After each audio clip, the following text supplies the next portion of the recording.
Hello and welcome to this first virtual meeting of the annual council. First, may I remind you all of some domestic arrangements. Please ensure that your microphones are muted when you're not speaking. Please ensure that you do not interrupt other speakers. Members are reminded not to use the messaging/chat function during the meeting unless it is to report a pecuniary, non-pecuniary interest or to notify the chair that you wish to make a proposal and if you are leaving the council meeting. That if you are attending the meeting to speak and persistently interrupt the meeting, you may be asked to leave. Additionally, you will be invited to speak and ask questions by the chair. Please await your turn. If members lose connection to the meeting, they must contact the Member Support Officer, Mandy Smith, ASAP. And as this is a virtual meeting, you do not need to stand to address the chair. I would like to remind everyone present that this meeting will be broadcast live to the internet and will be capable of repeated viewing. The whole of the meeting will be filmed, except for where they are confidential or exempt items. If you make representation to the meeting, you will have deemed by the council to have consented to being filmed. By entering this meeting, you will also have consented to being filmed by the council and possible users of these images and sound recordings for webcasting and/or training purposes. The council, members of the public and the press may film, record, photograph or broadcast this meeting when the public and the press are not lawfully excluded. Can I move to the agenda, please? Agenda item 1, election of the chairman of the council. Please can I have nominations for the position of chair of the council? Chair, I'd like to make a nomination, please. Okay. So, you can continue, Rachel, Councillor Eber. Thank you very much, Chair. I'd like to propose Councillor Penny Otten as chair of the council. Councillor Otten has been a district councillor for 29 years. She is a valued member of both the council and her community. We used to have a tradition at Mid Suffolk of the chairs being long-standing councillors, regardless of political persuasion, as befits a non-political role. Many of the previous chairs were particularly long-standing councillors, such as Councillor Melvin and Councillor Barker. More recently, this tradition seems to have fallen away, and I think it would be a shame. It's been a shame that this has happened, and I think it'd be good to get back to it. To vote in as chair, long-standing councillors who have the experience and gravitas that this role requires would be really beneficial to the council. Councillor Otten would be an excellent chair as someone with great experience of the council in all its roles, and I commend her to you and ask for a seconder. Thank you, Chair. Do we have a seconder? I'm happy to second that. Thank you. Would you like to say a few words, Councillor Field? Just a few to keep it brief and not to embarrass Councillor Otten too much, I guess. Rachel Eburn has covered most of the points of significance. Councillor Otten has certainly been with the council for a long time and to my knowledge has demonstrated those skills that are absolutely necessary to maintain meetings of this type to run efficiently and democratically, and therefore I believe will be an excellent choice for this position. Thank you. Are there any further nominations? Yes, Chair. Councillor Morley here. The role of the chairman is of course a great honour as it is the civic face of our council. It's a key role of our chairman is to steer us skillfully and even-handedly through full council meetings, recognising and respecting the tight political balance that we have in the council chamber, whilst also exercising their judgment and casting vote when required. As we've debated many times, there is much that the Conservative and Independent group agrees on with the newly formed Green and Liberal Democrat alliance. There are also, however, significant issues and matters of political philosophy where we do not. It is for this reason that it was not possible to form a coalition cabinet following the elections in May, and for this same reason that the Conservative and Independent group formed the administration. Whilst I fully respect the capabilities of Councillor Otten from the opposition group to be our chairman, we firmly believe that it would not be in the best interests of the council, Mid Suffolk or our residents to create a scenario where the Conservative and independent groups' aspirations and objectives, which have already been agreed by Council, could be thwarted by the casting vote of the Chairman of the Council. As the opposition group are also well aware, this would also in effect mean the Conservative and independent group surrendering the leadership and administration of the Council to the Green and Liberal Democrat group, which is clearly something that no politician of any colour is ever going to willingly do. It is also more important than ever, with the challenges that the Council and our communities face as a result of COVID-19, that we are able to provide consistent and stable leadership. I therefore have no hesitation in nominating Councillor Humphreys to be Chair of Mid Suffolk District Council and would call upon a seconder. Thank you, Chair. Thank you. I would like to second, please, Councillor Haddingham, if I may. Absolutely. Thank you. I'm delighted to second Councillor Barry Humphreys, MBE. He has had the most distinguished career and one in which we should all be proud of that he is a councillor amongst us. 36 years in the regular army and now a lieutenant colonel in the Army Reserves. I must say, as I've known Barry over several years now, he's shown absolute skill in managing meetings and running in a disciplined and ordered manner. So I know he will be the absolute perfect person to chair our meetings in the coming year. He's been the town mayor of Stowmarket, a town in which he shows great pride and always just reminds us that Stowmarket is the centre of the universe. He's a man with great integrity, and I can think no one better, and I'm delighted to second Councillor Barry Humphreys to be chairman of the council. Thank you.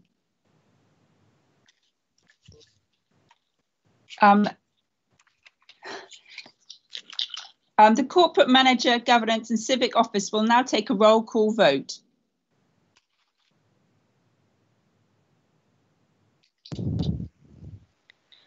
Thank you, Chair. If councillors could reply with the councillor's name that you are voting for. Councillor Morrison.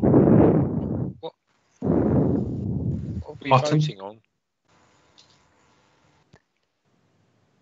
Councillor, you're voting on the nominations. So we have two nominations, one for Councillor Otten, one for Councillor Humphreys. If you could call out the name of the councillor you are voting for, please.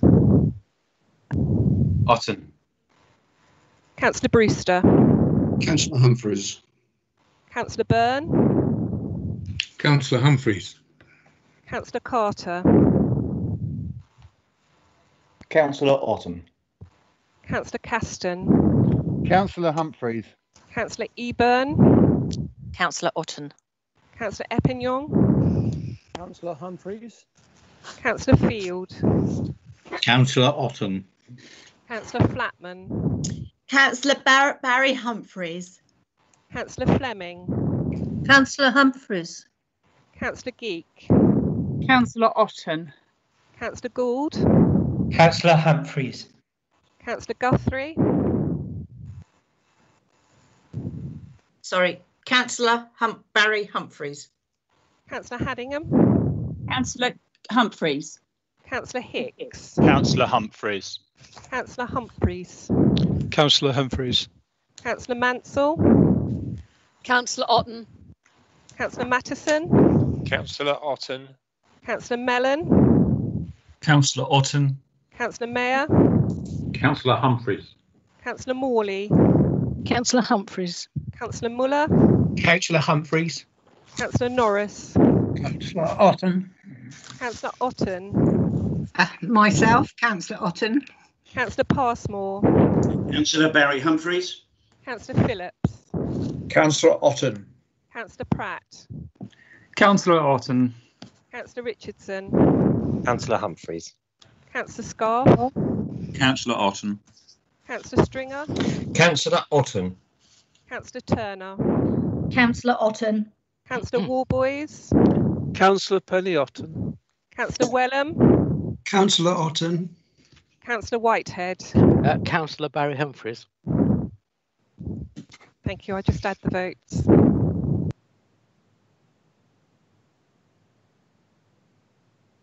The voting is 1717.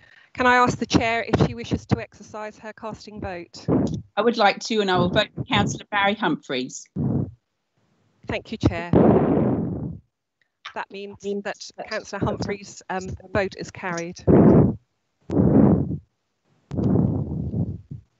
I declare Councillor Barry Humphries duly elected.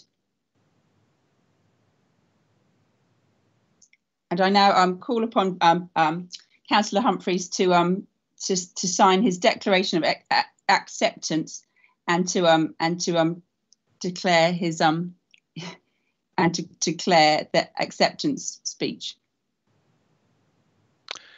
Councillor Haddington, thank you very much. I, Barry Humphries, having been elected to the office of Chairman of the Council, hereby declare that I take that office upon myself and will duly and faithfully fulfil the duties of it according to the best of my judgment and ability. I undertake to be guided by the Suffolk Local Code of Conduct in the performance of my functions in that office, and I will sign this straight away.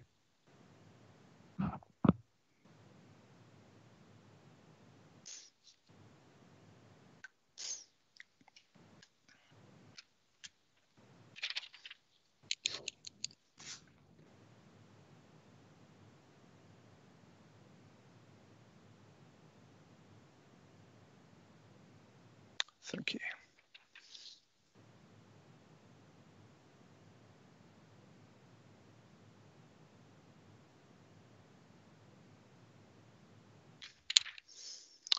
It's duly signed. I do have a short speech, and I think it'd be wrong for me not to make one.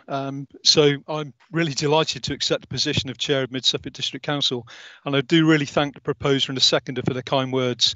I'd also like to thank all of you really for demonstrating your support and your confidence in me as we go forward throughout the year. This will not be a one-man show, and I will be leaning heavily on the assistance of our incredible team of officers, including my civic officer and, of course, my vice chair, yet to be elected. And I look forward to working with you all. One should never forget the reason we became councillors. It was and is to serve and represent our communities, irrespective of political persuasion or alliance, without fear or favour. As the chair of this council, I will strive to uphold that statement and to be fair and open-minded, as was my predecessor, Councillor Haddington. I'm sure I'm not alone in wanting to thank Councillor Haddington for her service as the chair for Mid Suffolk District Council. In that post, she has represented the council at many meetings and events across Suffolk, and with her infectious smile and positive attitude, impressed all that she met, and this in turn has left a positive and far-reaching image of Mid Suffolk and this council as a whole, and we thank her immensely for that. Even though these have been difficult times, she's done sterling work in raising much needed funds and importantly the awareness of her chosen charity, Home Start Mid Suffolk, for which I know they are very grateful. I've observed her closely as Vice Chair and I've learnt a great deal from her, and I'm sure that this will assist me both tonight and into the future, but I'd like you to join me in thanking her. So Lavinia, thank you for your service for the previous year. It's been exceptional. Thank you.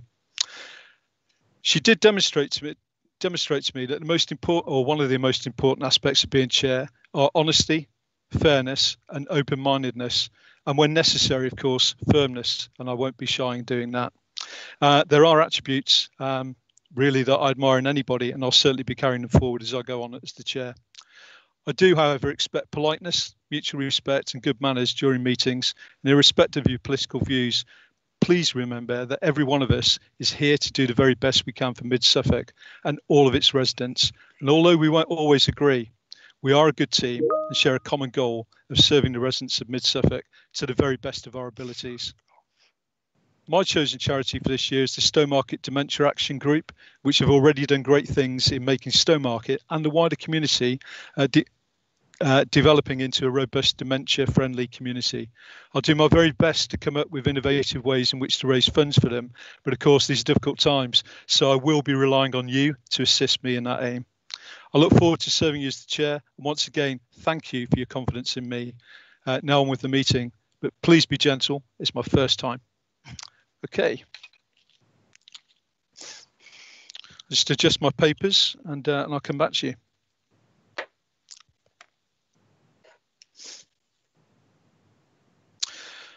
So moving straight on then to item number 2, which is the election of the Vice Chairman of the Council. May I have the nominations for the Vice Chairman? I'd like to nominate, please, John Mattison. I'd like to nominate. Thank you. And who are you going to nominate? I'd like to nominate Councillor Roland Warboys. Thank you. Councillor, do you have anything to say? Yes, Councillor Warboys has, although having been with us only for one term, has a tremendous track record, particularly in the field of education across Suffolk. And I think that he would bring great distinction to the role of Vice Chair. Thank you. Thank you. And do we have a seconder? Yes, thank you, Chair. It's Councillor Mansell. I'm happy to second Councillor Mathison's proposal. I too think that Councillor Warboys would make an excellent Vice Chair. He's a very distinguished member of the community, yeah, he'd make a great Vice Chairman. Thank you. Councillor Mansell, thank you very much. Are there any further nominations? Yes, I'd like to nominate Councillor Paul Eppignong, please, Chair. Thank you, Councillor Miller, and you may make your short speech. Thank you very much. I've had the privilege of working with Councillor Eppignong both on Mid Suffolk District Council and Stowmarket Town Council for the last 5 years. I feel that the experience that Councillor Eppignong has built up in private business has been of great assistance to both councils. He's a man of the highest integrity, and he's the current Mayor of Stowmarket, and I thoroughly recommend him for the role of Vice Chair. Thank you, Chair. Thank you. Do we have a seconder? Yes, it's Councillor Haddingham here. I'm happy to second Councillor Eppignong as the Vice Chair. I've known Councillor Eppignong since we were both elected together in 2015, and he's a well-respected and reliable and very hard-working and conscientious man.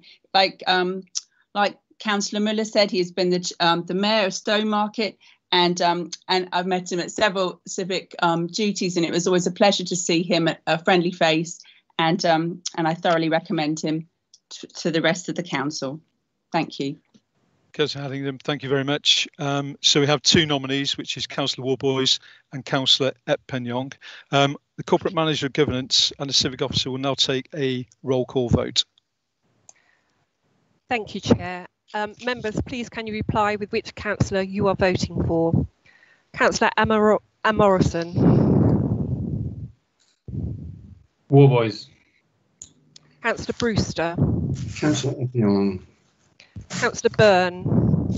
Councillor Eppignong. Councillor Carter. Councillor Warboys. Councillor Caston. Councillor Eppignong. Councillor Eburn. Councillor Warboys.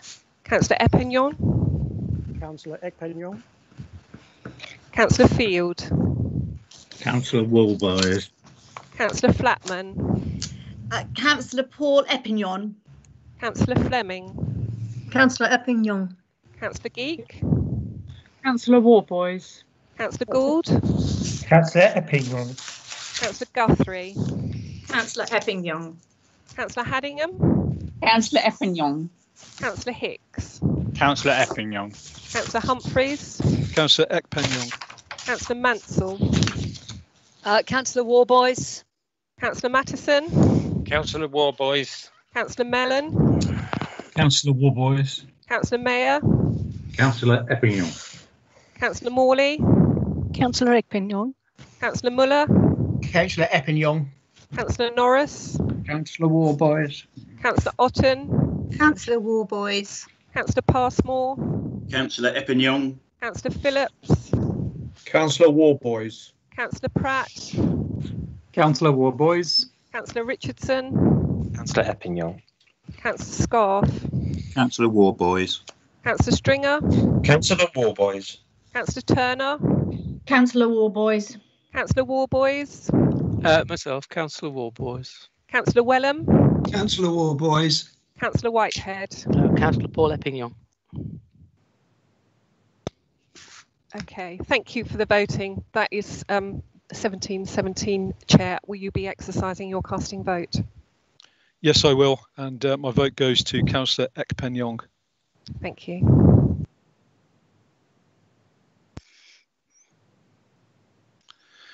I hereby declare Councillor Ekpenyong duly elected. And Councillor Ekpenyong, well done. And I'd like you now to read and then sign your declaration of acceptance of office. Thank you, Chair. I, Paul Ekpenyong, having been elected to the office as Vice Chairman of hereby declare that I take that office upon myself and will duly and faithfully fulfill the duties of it according to the best of my judgment. I undertake to be guided by the Suffolk Local Code of Conduct in the performance of my functions in that office. Chair, I will sign the declaration at the nearest practical opportunity. Thank you. And I'd just like to say a few words. I'm very pleased to take up this role and would like to thank fellow councillors for electing me to an important role within the council.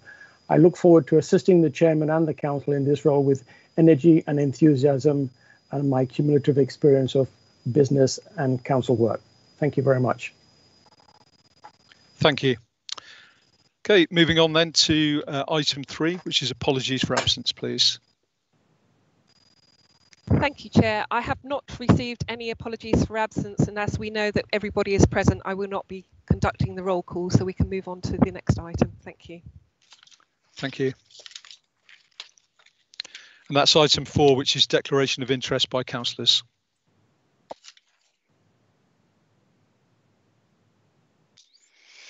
Are there any declarations of interest? I take that as none. Item 5, this is MC/20/1 to confirm the minutes of the meeting held on the 23rd July 2020 for accuracy only. Are there any issues with the accuracy? Please show.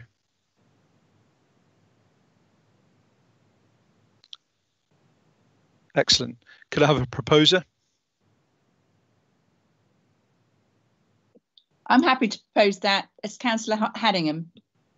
Councillor Haddingham, thank you. And can we have a seconder? I'm happy to propose as a seconder, second, Julie Flatman, Councillor Julie Flatman. Thank you, Councillor. Corporate Manager, Governance and Civic Office will now take a roll call vote.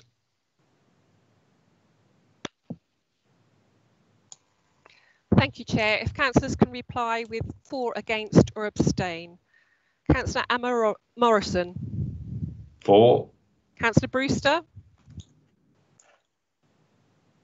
Sorry, for. Councillor Byrne. For. Councillor Carter. For. Councillor Caston. For. Councillor Eburn. For.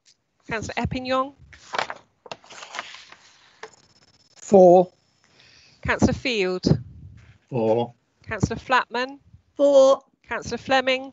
For. Councillor Geek. For. Councillor Gould. For. Councillor Guthrie. For. Councillor Haddingham. For. Councillor Hicks. For. Councillor Humphreys. For. Councillor Mansell. For. Councillor Mattison. For. Councillor Mellon. For. Councillor Mayer. For. Councillor Morley. For. Councillor Muller. For. Councillor Norris. For. Councillor Otten. For. Councillor Passmore. For. Councillor Phillips. For. Councillor Pratt. For. Councillor Richardson. For. Councillor Scarf. For. Councillor Stringer. For. Councillor Turner. For. Councillor Warboys. For. Councillor Wellham. For. Councillor Whitehead. For. Chair, that is carried. Thank you. The minutes of the meeting have been confirmed and will be signed at the next practical opportunity. I'd now like to move to item 6, which is the leaders' announcements. Councillor Morley, please. Thank you very much, Chair. Welcome back to the Chamber, everyone. Throughout the year, and especially over the past 6 months of COVID-19, I would like to recognise all our staff as the unsung heroes of local government, as has our Prime Minister. Our staff have worked through sometimes difficult personal circumstances, always with the best interests of Mid-Suffolk residents at the forefront of their minds. We recognise what has been achieved in managing and helping to mitigate the spread of COVID-19, in addition to maintaining vital services to residents and communities. Mid-Suffolk remains one of the safest places to live, with only 2 newly confirmed cases within the last week. This is the lowest number across the whole of Suffolk. So stick with it, Suffolk, we can do this. I also want to pay tribute to councillors who have continued to represent their residents and help share important public messages. Working together, we are achieving good outcomes for the people who live and work in Mid-Suffolk. Some specific recent achievements I want to highlight. Paddock House redevelopment received the go-ahead, creating 16 affordable homes for We have received £800,000 in government funding for electricity microgeneration and solar storage carports as part of our climate change initiatives. Great progress has been made on the Regal Theatre refurbishment and extension as part of the Stowmarket visioning work. Gateway 14 consultation is underway. This is an opportunity for the community to be heard and will help support our economic recovery. A £200,000 investment in Stradbrook Pool and Fitness Centre has now been completed, and we've now started a £2.2 million upgrade and extension to the Mid-Suffolk Leisure Centre in Stowmarket, which includes a new gym, poolside features and changing rooms. Excuse me. The SIL Awards, which includes improvements to the Thurston Railway Station, new electrical vehicle charging points in Stowmarket, improvements to the Moors Lane Children Play Area in a new car park in Debenham, and conversion of the granary in Wingfield into a children's nursery. Each of these are creating communities with bright and healthy futures. Working together with Babergh, we secured £100,000 to provide safe and warm accommodation for homeless people and rough sleepers this winter. And our inaugural Innovation Awards 2020 have been launched. This is recognising forward-thinking businesses large and small.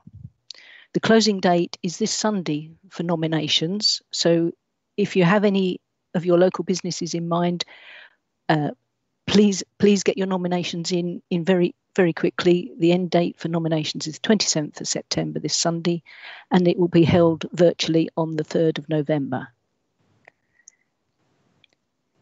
Which brings me on to Councillor Haddingham. Councillor Lavinia Haddingham, what can I say about our outgoing chair? Lavinia has approached the task with energy and enthusiasm, both within the chamber and also as part of her civic functions. It is a shame that the last 6 months have curtailed some of her duties out and about in our communities. However, her chosen charities have benefited from her endeavours to the tune of £1,244.78p. Lavinia has been perhaps an unconventional chair with her somewhat irreverent style, and she has kept us on our toes throughout. I applaud her. I'm determined that Lavinia's talents will not go to waste, and I would like to take this opportunity to announce that Councillor Haddingham will join the Cabinet as the portfolio holder for housing with immediate effect, where her abilities will be put to good use. Thank you, Councillor Haddingham. Thank you, Chair. Thank you, Councillor Morley. Are there any questions for Councillor Morley? Chair, if I may, it's Councillor Eburn here. Councillor Eburn, yes, please. It's not so much a question. I just wanted to echo Councillor Morley's comments with regards to the response to COVID, and particularly where you mentioned the staff as heroes. So I just wanted to echo those and say, you know, we really do appreciate everything that the staff do. And I think they're particularly trying circumstances. You can be trying to speak to a staff member or know that they're trying to, say, deal with a developer or whatever with a crying toddler in the background and trying to balance work-life balance or homeschooling or whatever. But whatever their home challenges have been during this COVID period, they've still delivered beyond and above, you know, the expectations. And I think in the relationships with us as councillors and how we together try to carry out our work, we really do appreciate everything they've done. So thank you, Chair, just for allowing me to say that, to echo the leader's comments. Thank you. It's my pleasure, and thank you to both of you. Really well said, and really important points. Thank you. Okay, moving on then to item 7, which is the designation of committees and joint committees. And we're going to appoint the following committees and joint subcommittees: Mid-Suffolk Overview and Scrutiny Committee, Development Control Committee A and B, Planning Referrals Committee, Mid-Suffolk Licensing and Regulatory Committee, Joint Audit and Standards Committee, and the Joint Appointments Committee. Could I have a proposer to appoint all the committees listed on the agenda? Thank you, Chair. I'm happy to propose the recommendations. Thank you.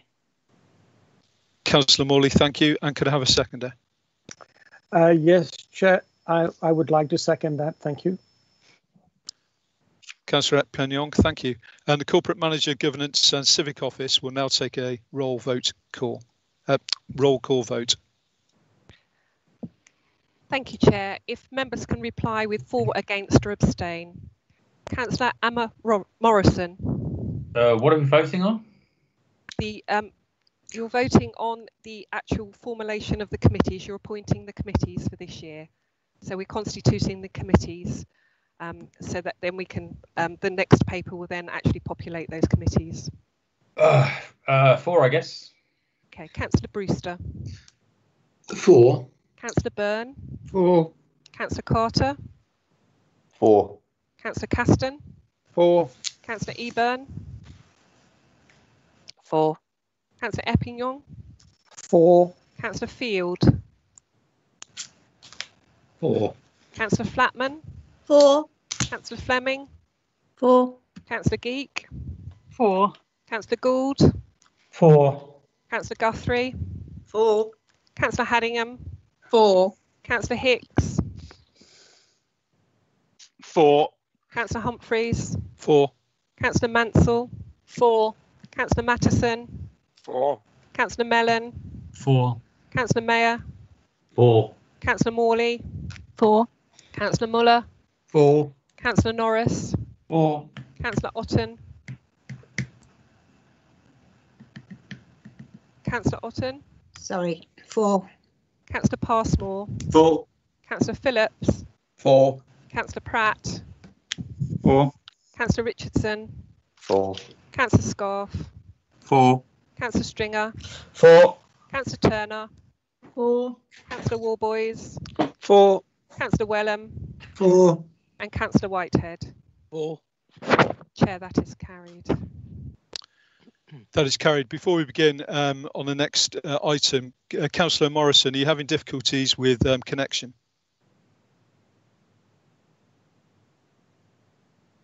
No. Councillor Morrison. Okay, thank you. Okay, moving on now, we're going to agenda, or rather item number 8. I'd like to invite Emily Ewell, the monitoring officer. Sorry, Mr. Chairman, I'm sorry to interrupt. Could I just ask on a point of order something, if I may? Certainly. Please? Yes, please. Councillor Morrison has posted a GIF video into the chat box, which was posted at the time that you started your speech as chairman. And the monitoring officer has asked him to remove it, and he hasn't. Could I just have clarity from the monitoring officer about the appropriateness of posting videos in the chat room, please? Yeah, firstly, I'd like to say, Councillor Morrison, I did say I'd be open, I'd be fair, and I'd be quite nice, but I will be firm. That's inappropriate, and I'll hand you over to the monitoring officer to decree on it. Chair, with your indulgence, I would prefer not to comment at this stage. It's not an appropriate point of order. However, councillors will see that I have asked for it to be removed, and I will deal with it outside of the meeting. Thank you. Okay, Councillor Morrison, I'd like you to remove it now, please, or give me a reason as to why not.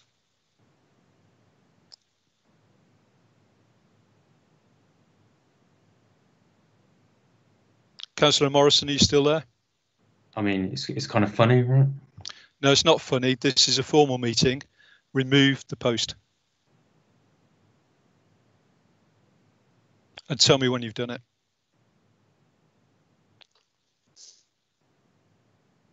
Okay, we'll continue while you sort that out. Okay, so over to Emily Ewell, the monitoring officer, to introduce the paper MC/20/2. Emily. Thank you, Chair. I would like to present the report. In recommendation 2.1, the Council is asked to agree the political balance and allocation of seats as detailed in Appendix A. This remains the same as the balance that was agreed by the Council at its July meeting. In recommendation 2.2, the Council is asked to agree the appointment of committee members as per Appendix B, which is included in the tabled papers pack. Chair, I'm happy to answer any questions on this paper and would seek a proposer and seconder for the recommendations. Thank you. Thank you. Do we have a proposer? Thank you, Chair. It's Councillor Morley. I would be happy to propose.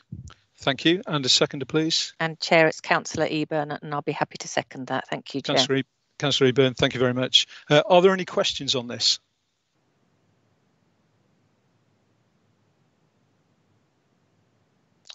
Councillor Hicks, I believe your hand's up.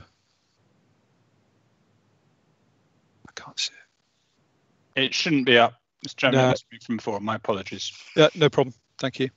Okay, in that case, if there are no questions, the Corporate Manager Governance and Civic Office will now take a roll call vote.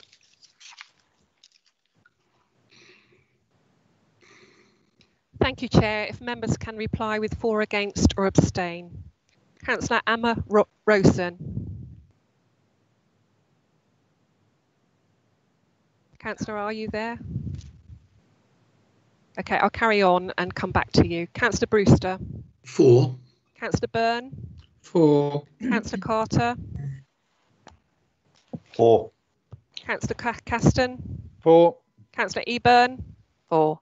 Councillor Eppington. 4. Councillor Field. Councillor Field.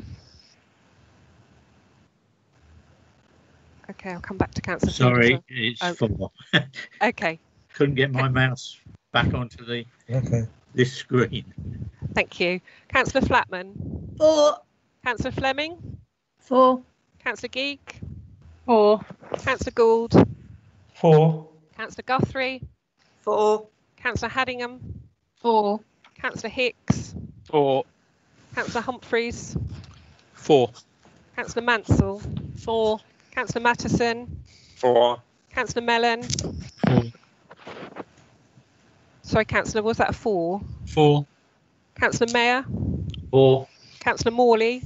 4. Councillor Muller. 4. Councillor Norris. 4. Councillor Otten. 4. Councillor Passmore. 4. Councillor Phillips. 4. Councillor Pratt. 4. Councillor Richardson. 4. Councillor Scarf. 4. Councillor Stringer. 4. Councillor Turner. 4. Councillor Warboys. 4. Councillor Wellham. 4. Councillor Whitehead. 4. Thank you. Chair, as that was an overwhelming vote for, we won't revert back to Councillor Morrison. Yeah, thank you. Agreed. Therefore, that is carried.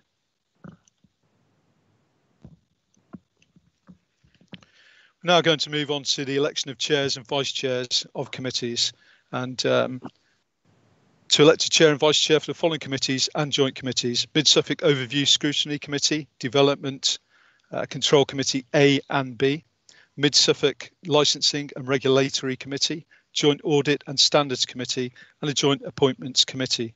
May I have nominations for the chair of Overview and Scrutiny Committee? Could I have a proposer?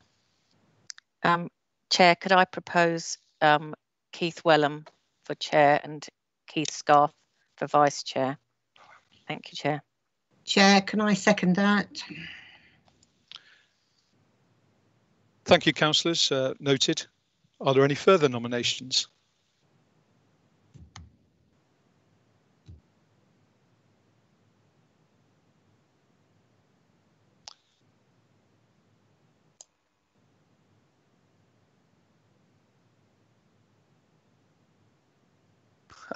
Sorry, I had problems with my mouse then. It put me onto mute.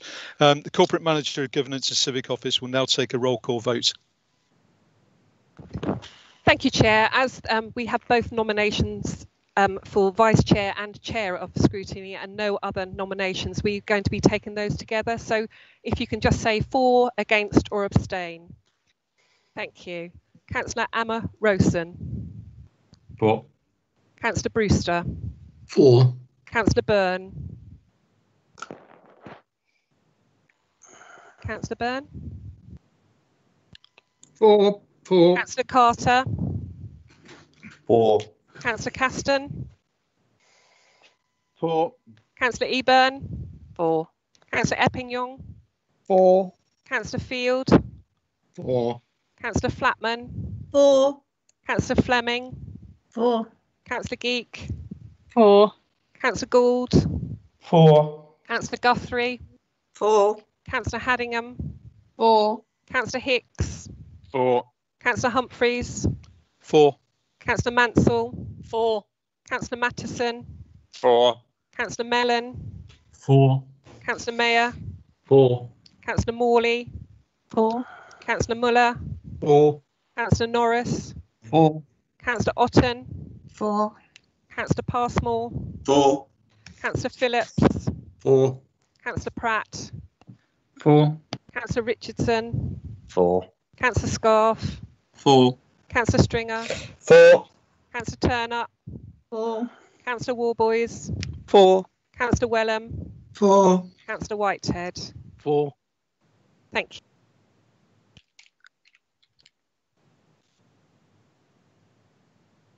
Okay. In that case, Councillor Wellham is duly appointed Chair of Overview and Scrutiny Committee. Well done. And for the Vice Chair, we are looking at Councillor Scarf. Well done.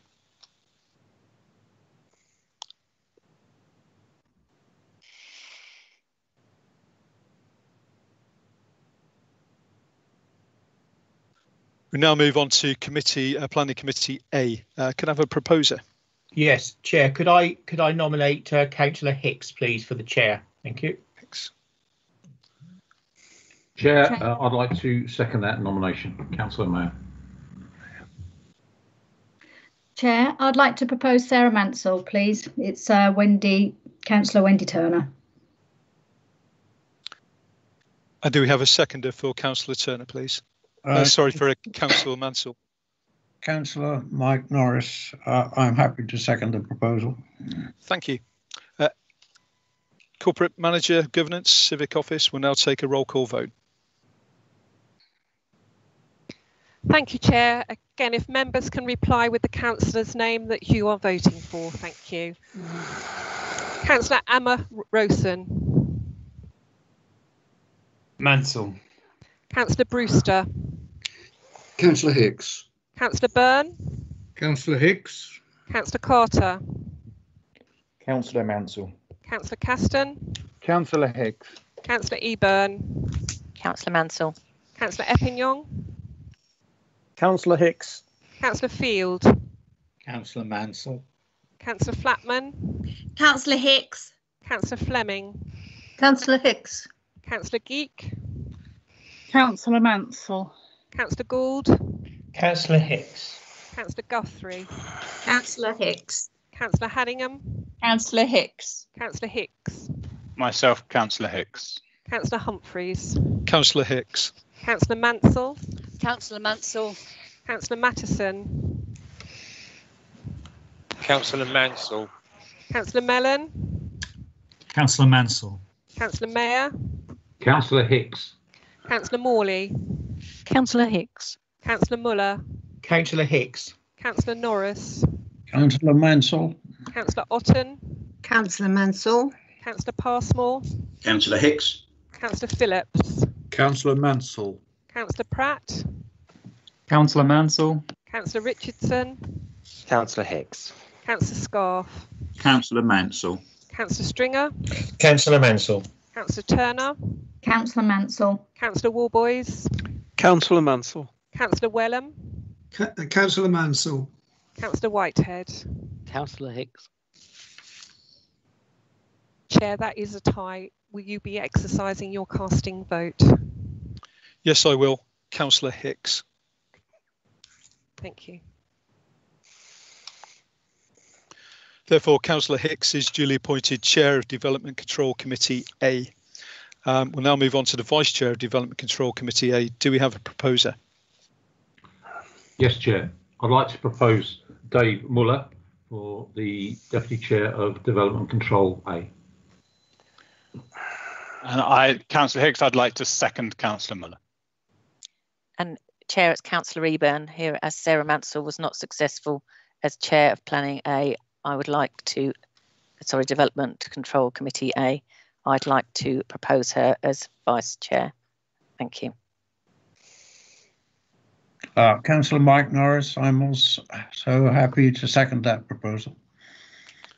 Thank you, councillors. That's Councillor Muller and Councillor Mansell. The Corporate Manager, Governance and Civic Office will now take a roll call vote. Thank you, Chair. Again, if councillors can reply with the name of the councillor you are voting for. Thank you. Councillor Emma Rosen. Oh, are we going to do this every time? Should we just skip to the end? Ask Barry. Okay, everyone, we're going to stop the vote at that point. We're going to close the meeting for about 5 minutes and we'll come back to you.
Mute. Oh. Councillors and the general public, welcome back. Sorry about the small interlude. Councillor Morrison, this is fair warning. You've asked several times whilst voting what we're voting for, which shows to me a lack of interest. You've used inappropriate use of chat, even though giving clear directions on how to use that chat in a formal meeting. And I believe that your last comment was unprofessional and unbecoming of a councillor. This is fair warning that if you persist, I will move to the vote to have you removed from the meeting. Is that clear? Yep. Yes, Chair. Thank you.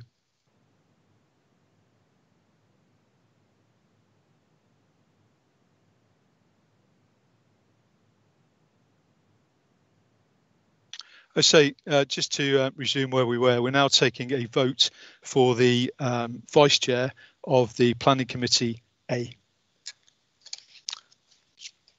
And I'll hand you over to the Corporate Manager, Governance and Civic Officer, who will now take that roll call vote. Thank you, Chair. So just to remind councillors, we're voting for Councillors Muller or Councillor Mansell. So if you can reply with the councillor's name you are voting for. Thank you. Councillor Emma Rosen. For what it's worth, Mansell. Councillor Brewster. Councillor Muller. Councillor Byrne. Councillor Muller. Oh, yes, Councillor Muller. Sorry. Councillor Carter. Councillor Mansell. Councillor Caston. Councillor Muller. Councillor Eburn. Councillor Mansell. Councillor Eppington. Councillor Muller. Councillor Field. Councillor Mansell. Councillor Flatman. Councillor Muller. Councillor Fleming. Councillor Muller. Councillor Geek. Councillor Mansell. Councillor Gould. Councillor Muller. Councillor Guthrie. Councillor Muller. Councillor Haddingham. Councillor Muller. Councillor Hicks. Councillor Muller. Councillor Humphreys. Councillor Muller. Councillor Mansell. Councillor Mansell. Councillor Mattison. Councillor Mansell. Councillor Mellon. Councillor Mansell. Councillor Mayer. Councillor Muller. Councillor Morley. Councillor Muller. Councillor Muller. Councillor Muller. Councillor Norris. Councillor Mansell. Councillor Otten. Councillor Mansell. Councillor Passmore.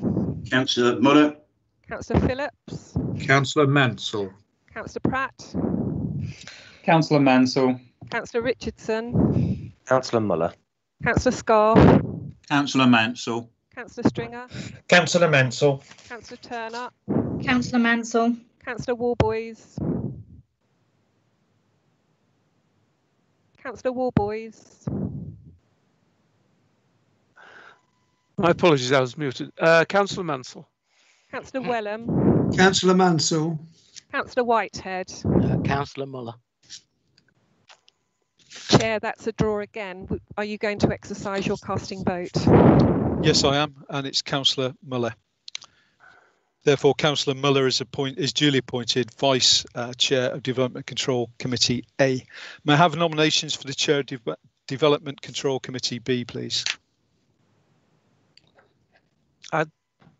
Yes, thank you, Chair. Councillor Byrne here, and I would like to propose Councillor Cathy Guthrie. Thank you. Can we have a seconder, please? Yes, Councillor Gould here. I'd like to second the nomination of Councillor Guthrie. Thank you, councillors. Are there any further nominations? Councillor Warboys. Yes, I raised my hands, Chair. Yeah. I'd like to propose Councillor Andrew Stringer for Chair. And Chair, it's Councillor Wellham. I'd like to second Councillor Andrew Stringer for Chair. Thank you, councillors. So we have two nominees, Councillor Guthrie and Councillor Stringer. The Corporate Manager, Governance and Civic Office will now take a roll call vote. Thank you, Chair. Again, if you can reply with the councillor's name you're voting for. Thank you. Councillor Emma Rosen. Stringer. Sorry. Sorry, Stringer. Okay, thank you. Councillor Brewster. Councillor Guthrie. Councillor Byrne. Councillor Guthrie. Councillor Carter. Councillor Stringer. Councillor Caston. Councillor Guthrie. Councillor Eburn. Councillor Stringer. Councillor Eppington. Councillor Guthrie. Councillor Field. Councillor Stringer. Councillor Flatman. Councillor Guthrie. Councillor Fleming. Councillor Guthrie. Councillor Geek. Councillor Stringer. Councillor Gould. Councillor Guthrie. Councillor Guthrie. Councillor Guthrie. Councillor Haddingham. Councillor Guthrie. Councillor Hicks. Councillor Guthrie. Councillor Humphreys. Councillor Guthrie. Councillor Mansell. Councillor Stringer. Councillor Mattison. Councillor Stringer. Councillor Mellon. Councillor Stringer. Councillor Mayer. Councillor Guthrie. Councillor Morley. Councillor Guthrie. Councillor Muller. Councillor Guthrie. Councillor Norris. Councillor Stringer. Councillor Otten. Councillor Stringer. Councillor Passmore. Councillor Guthrie. Councillor Phillips. Councillor Stringer. Councillor Pratt. Councillor Stringer. Councillor Richardson. Councillor Guthrie. Councillor Scarf. Councillor Stringer. Councillor Stringer. Councillor Stringer. Councillor Turner. Councillor Stringer. Councillor Warboys. Councillor Stringer. Councillor Wellham. Councillor Stringer. Councillor Whitehead. Councillor Guthries. Thank you. That again is 1717. So, Chair, will you be using your casting vote? Yes, I will. And Councillor Guthrie. Therefore, Councillor Guthrie is duly appointed Chair of Development Control Committee B. May I have the nominations for the Vice Chair of Development Control Committee B? Yes, Chair, I would like to nominate yourself, Councillor Humphreys, as Vice Chair of Development Control B. Hello, Mr. And Chairman. a seconder, please. James Caston here. I'd like to nominate yourself, Councillor Humphreys, as Vice Chair, please. Thank you, Councillor Warboys. I guess this is further nominations. Yes, I would like to count in interest of sort of spreading the load a little bit. I'd like to nominate Councillor Stringer for Vice Chair. Thank you. Do we have a seconder? Yes, Chair, Councillor Wellham. I'd like to second Councillor Stringer for Vice Chair. Councillor Wellham, thank you. The Corporate Manager, Governance and Civic Office will now take a roll call vote. Thank you, Chair. If members can reply with the name of the councillor you are voting for. Thank you. Councillor Amarosan. Stringer. Councillor Brewster. Councillor Humphreys. Councillor Byrne. Councillor Humphreys. Councillor Carter.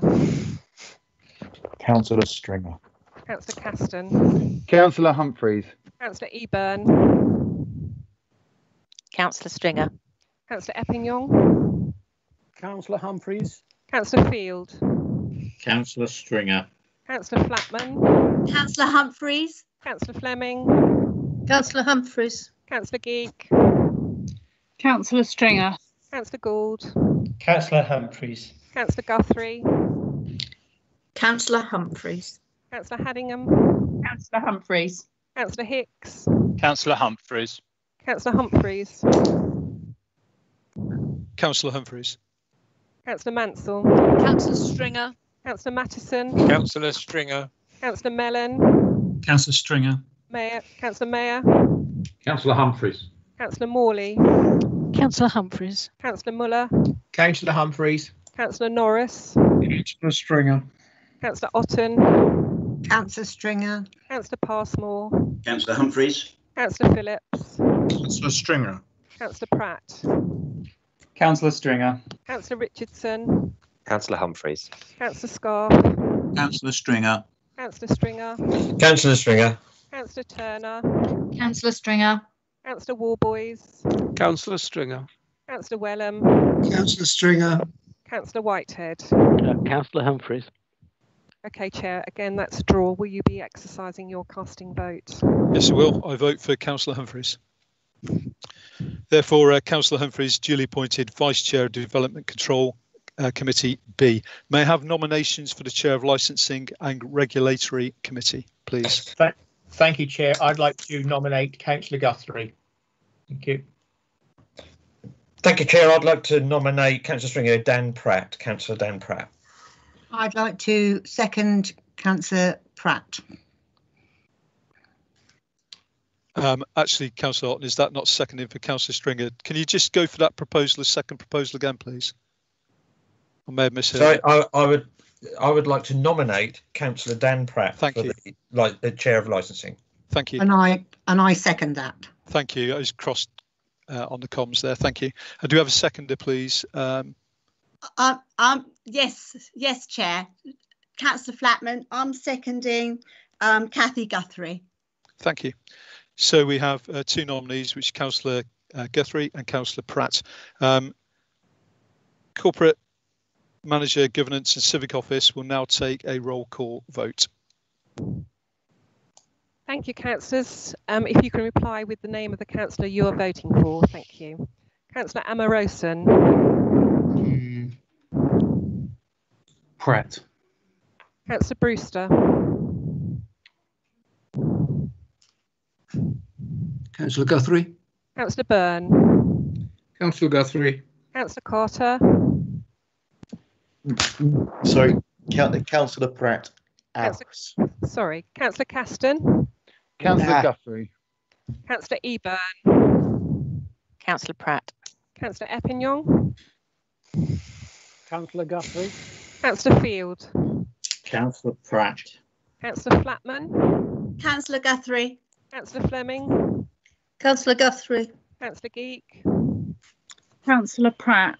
Councillor Gould. Councillor Guthrie. Councillor Guthrie. Councillor Guthrie. Councillor Haddingham. Councillor Guthrie.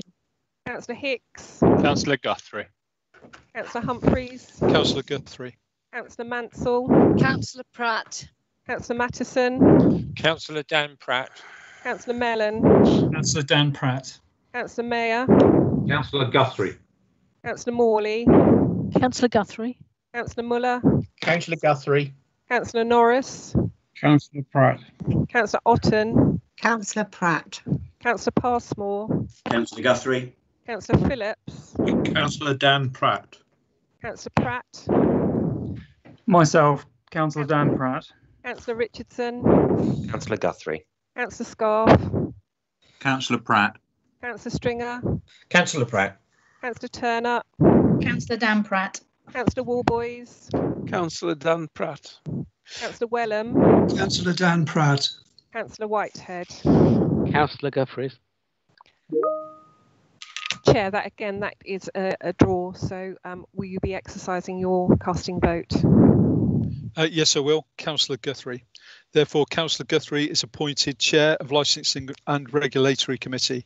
May I have nominations for the Vice Chair of the Licensing and Regulatory Committee, please? I'm sorry, Chair, could somebody please mute me? I've locked in spasm and I'm vocalising, so I do apologise. Yeah, no problem, Councillor Carter, fully understood, and we'll see to that now. Thank you. Yes, Chair, I'd like to nominate Councillor Daniel Pratt for the position. Thank you. Chairman, I'd like to second that nomination of Councillor Pratt. I would like to nominate Councillor Dave Muller. Chair, I would like to second that. This is Councillor Eppingham. Councillors, thank you. There are two nominees then, Councillor Pratt and Councillor Muller. The Corporate Manager, Governance and Civic Office will now take a roll call vote. Thank you, Chair. If members can reply with which councillor you are voting for. Thank you. Councillor Amarosan. Right. Councillor Brewster. Councillor Muller. Councillor Byrne. Councillor Muller. Councillor Carter.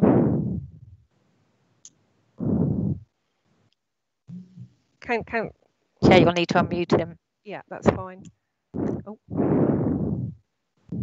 You can't. Oh. Unfortunately, we can't unmute Councillor Carter, but if you would like to put on the chat whether you're voting for or against, we would take that if you're able to. Sorry, can't chat at the moment. Your fingers aren't working for typing. Managed to unmute. Okay. Councillor Pratt, please. Sorry. Councillor Pratt, thank you. Councillor Caston. Councillor Muller. Councillor Eburn. Councillor Pratt. Councillor Epignon. Councillor Muller. Councillor Field. Councillor Pratt. Councillor Flatman. Councillor Muller. Councillor Fleming. Councillor Muller. Councillor Geek. Councillor Pratt. Councillor Gould. Councillor Muller. Councillor Guthrie. Councillor Muller. Councillor Haddingham. Councillor Muller. Councillor Hicks. Councillor Muller. Councillor Humphreys. Councillor Muller. Councillor Mansell. Councillor Pratt. Councillor Mattison. Councillor Dan Pratt. Councillor Mellon. Councillor Pratt. Councillor Mayer. Councillor Muller. Councillor Morley. Councillor Muller. Councillor Muller. Councillor Muller. Councillor Norris. Councillor Pratt. Councillor Otten. Councillor Pratt. Councillor Passmore. Councillor Muller. Councillor Phillips. Councillor Dan Pratt. Councillor Pratt. Myself, Councillor Dan Pratt. Councillor Richardson. Councillor Muller. Councillor Scarf. Councillor Pratt. Councillor Stringer. Councillor Dan Pratt. Councillor Turner. Councillor Dan Pratt. Councillor Warboys. Councillor Dan Pratt. Councillor Wellham. Councillor Dan Pratt. Councillor Whitehead. Councillor Muller. Okay, Chair, that again is a draw. Would you like to exercise your casting vote? Yes, I would. Councillor Muller. Therefore, Councillor Muller is duly appointed the Vice Chair of Licensing and Regulatory Committee. I'm aware we've been sat for some time now, and Councillor Carr, it's not fair on you. So I suggest we now take a short break of 10 minutes. If we can convene back here at 18:50. We'll see you then. Thank you.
Good evening, everybody. Welcome back. I can see from the chat room that everybody is still present, so we'll continue with the meeting. But before I do, it saddens me actually, Councillor Morrison, that even though I gave you fair warning to desist from using the chat room inappropriately, that's been done yet again. At the beginning of this meeting, I laid out the protocol quite clearly, and it included etiquette. And it's clearly evident from your posting in the chat room that it's been broken, not just once, but twice. Please desist. Because of that, I'm a fair man, and I did give you fair warning. I now need to escalate that warning, and therefore, under Council Procedure Rule 20.3, I'm moving that Councillor Morrison not be heard further. For an explanation of what that actually means, I'll defer to Emily Mule for a further description. Emily, thank you. Thank you, Chair. Yes, Council Procedure Rule 20.3 requires that the councillor be no further heard. That means that Councillor Morrison will not be permitted to debate any of the remaining items on the agenda. However, he will still be able to vote. Chair, I'd just also like to point out that if this motion that you have proposed is seconded, it will move straight to a vote without discussion. Thank you, Chair. Thank you. That's abundantly clear. I'm seeking a seconder to that proposal. I'm happy to second that, Councillor Humphreys. Councillor Miller, thank you. Therefore, Corporate Manager Governance and Civic Office will now take a roll call vote. Thank you, Chair. Please can you reply with for, against or abstain? Councillor Morrison. Against. Councillor Brewster. For. Councillor Byrne. For. Councillor Carter. Councillor Carter.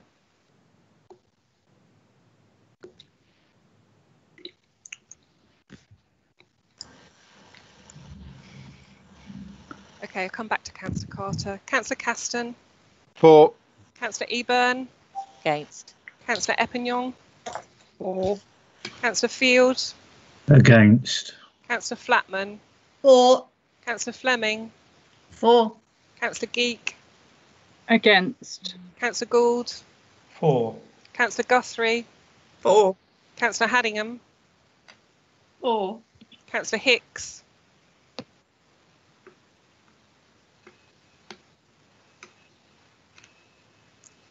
Councillor Hicks.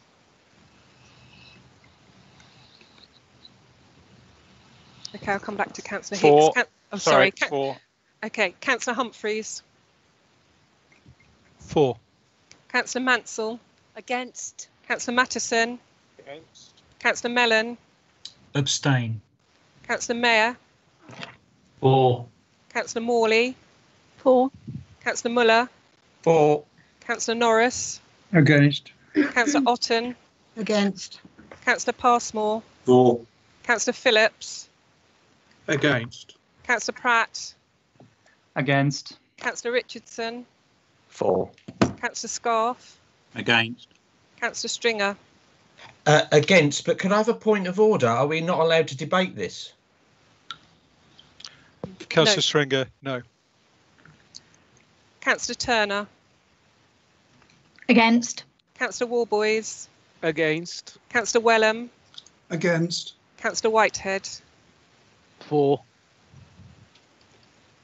Councillor Carter. Yes, sorry about that. I'm against. Okay, thank you for that. Yeah.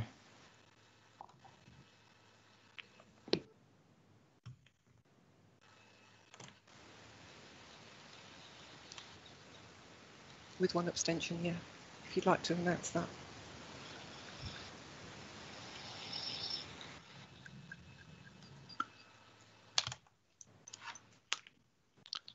So I believe the vote was 17 for, 16 against with one abstention. Therefore, it's carried and Councillor Morrison will be not heard further. And Chair, may I just say, as the group leader, I have asked Councillor Morrison to remove his comments and to act in a courteous way. Thank you, Chair. Councillor Eburn, as always, I'm gracious for your intervention, and like me, you believe in etiquette and doing the right thing. So thank you for that support. And Councillor Morrison, be well advised to listen to your leader. Thank you. Okay, moving on then with the bulk of the business. We're now looking for nominations for the co-chair of the Joint Audit and Standards Committee. Could I have a proposer, please? Thank you, Chair. It's Councillor Morley here. I would like to propose Councillor Muller. And do we have a seconder? And Chair, Councillor Flatman here. I'm happy to second. Are there any further nominations? Yes, it's Councillor Mansell. I did raise my hand. I'd like to propose Councillor Mike Norris. Councillor Wendy Turner, I'd like to second that, please. Thank you. So that's two nominees, Councillor Muller and Councillor Norris. The Corporate Manager Governance and Civic Office will now take a roll call vote.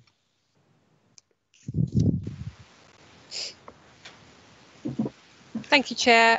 Members, if you can reply with the councillor's name who you are voting for. Thank you.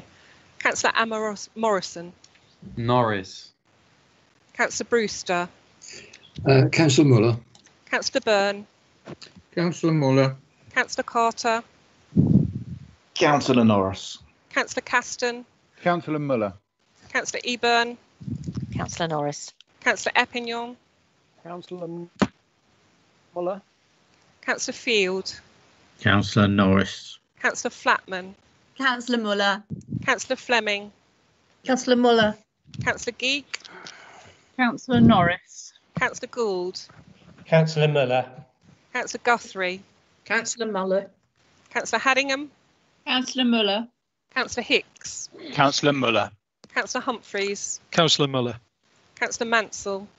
Councillor Norris. Councillor Mattison. Councillor Norris. Councillor Mellon. Councillor Norris. Councillor Mayor. Councillor Muller. Councillor Morley. Councillor Muller. Councillor Muller. Councillor Muller. Councillor Norris. Councillor Norris. Councillor Otten. Councillor Norris. Councillor Passmore. Councillor Muller. Councillor Phillips. Councillor Norris. Councillor Pratt. Councillor Norris. Councillor Richardson. Councillor Muller. Councillor Scarf.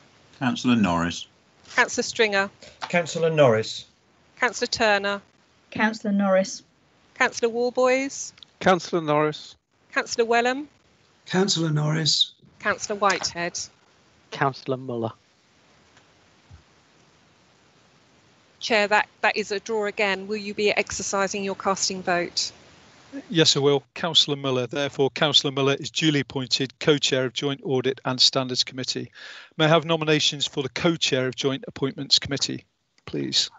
Hi, it's Councillor Haddingham here. I'd like to propose Councillor Susie Morley. Thank you. Can we have a seconder, please? Yes, Chair, and I'm happy to second that. Thank you, councillors. Are there any further nominations?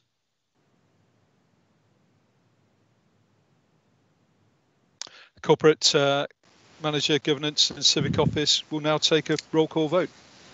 Okay, councillors, so if you can reply with for, against or abstain. Councillor Morrison.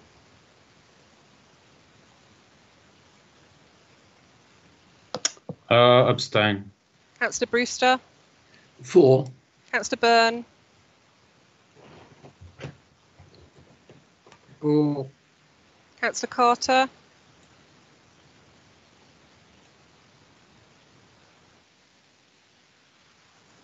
Councillor Carter. I will come back to you. Sorry about that. I'm getting myself worked up, so sorry about this. Computer doesn't like me. That's fine. What should we do that? Sorry. Sorry. Thank you. Councillor Caston. For. Councillor Eburn. For. Councillor Epignon. For. Councillor Field. For. Councillor Flatman. For. Councillor Fleming. For. Councillor Geek. Abstain. Councillor Gould. For. Councillor Guthrie. For. Councillor Haddingham. For. Councillor Hicks. For. Councillor Humphreys. For. Councillor Mansell. Abstain. Councillor Mattison. Against. Councillor Mellon. For. Councillor Mayor. For. Councillor Morley. For. Councillor Muller. For. Councillor Norris. For. Councillor Otten. Abstain. Councillor Passmore. For. Councillor Phillips. Abstain. Councillor Pratt. Abstain. Councillor Richardson. For. Councillor Scarf. Abstain. Councillor Stringer. Abstain. Councillor Turner. Abstain. Councillor Warboys.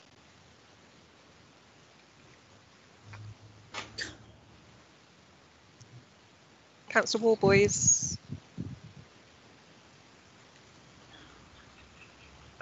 My apologies. I thought I'd abstain. Thank you. Councillor Wellham. Abstain. Councillor Whitehead. For.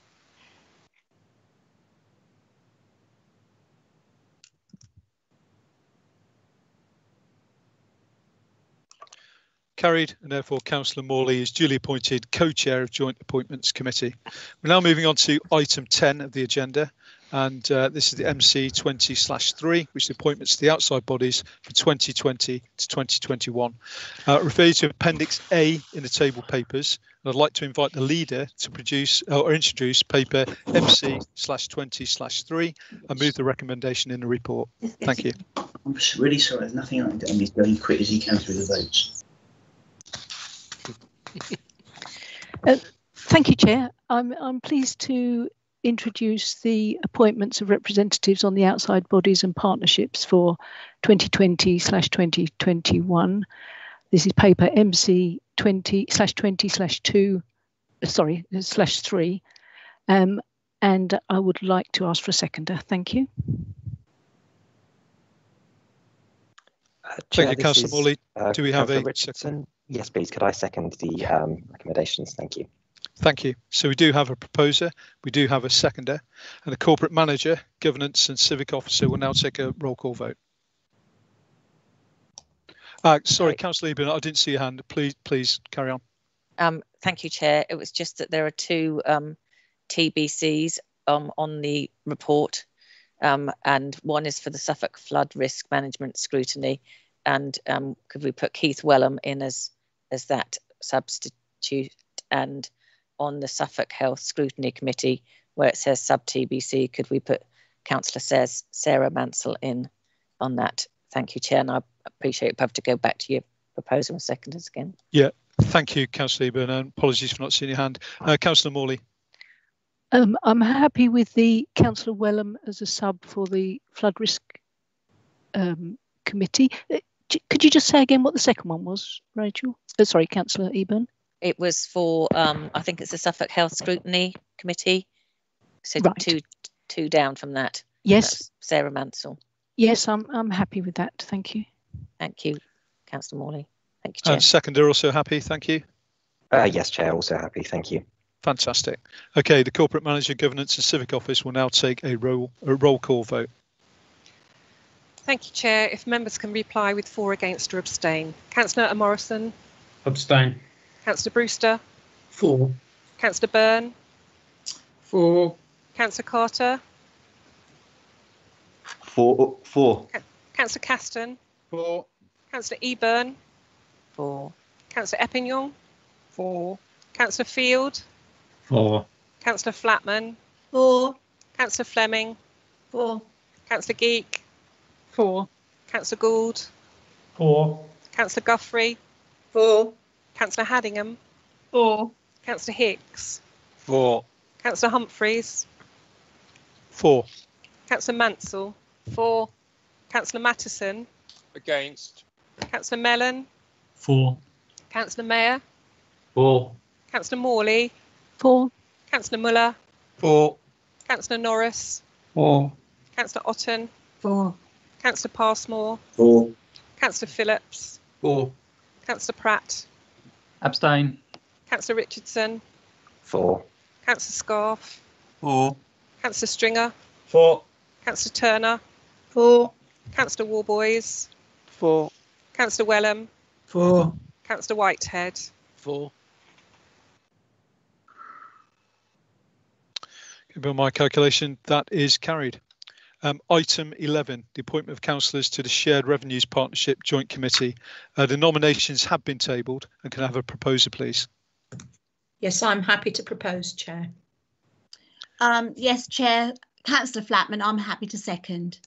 Thank you. We have a proposer and a seconder. Therefore, the Corporate Manager Governance and Civic Office will now take a roll call vote. Sorry, point of order, Chairman. And may we have the names, please? Yes, it's Councillor Susie Morley and Councillor John Whitehead. Yep, and their nominations have been tabled. That's why they're not read out. Yes, it's just for benefit of anyone who's listening. Thank you. Thank you, Chair. If members can reply with for, against or abstain. Chair, could I just have clarification, please? Oh, no, yeah. On the Shared Revenue and Benefits Partnership, it says the representatives have to be on the Cabinet. Is that correct? I believe it is actually, Councillor, but I'll just defer and get that absolutely agreed with the officers. Bear with me. Chair, if I can provide some clarity on that question. The Shared Revenues Partnership Committee is an executive committee. It discharges executive functions, and therefore the membership from our council must be from the Cabinet. Thank you. Councillor, hopefully that answers your question. Well, it does, but I just feel that that's such an important position at the moment, particularly with the number of people that are having to claim benefit. And I just wonder whether there is any opportunity for another member from the opposition group to at least be involved in that. Councillor, no, I do understand exactly what you're saying and the reasons for it, but I'm afraid that's not possible. Yeah. Thank you. Therefore, we do have a proposer and a seconder, and Corporate Manager, Governance and Civic Office will now take a roll call vote. Thank you, Chair. If members can reply with for, against or abstain. Councillor Morrison. Abstain. Councillor Brewster. For. Councillor Byrne. For. Councillor Carter. Abstain. Councillor Caston. For. Councillor Eburn. Against. Councillor Eppingham. For. Councillor Field. Abstain. Councillor Flatman. For. Councillor Fleming. For. Councillor Geek. Against. Councillor Gould. For. Councillor Guthrie. For. Councillor Haddingham. For. Councillor Hicks. For. Councillor Humphreys. For. Councillor Mansell. Against. Councillor Mattison. Against. Councillor Mellon. Abstain. Councillor Mayer. For. Councillor Morley. For. Councillor Muller. For. Councillor Norris. Against. Councillor Otten. Against. Councillor Passmore. For. Councillor Phillips. Against. Councillor Pratt. Against. Councillor Richardson. For. Councillor Scarf. Against. Councillor Stringer. Against. Councillor Turner. Against. Councillor Warboys. Against. Councillor Wellham. Against. Councillor Whitehead. For.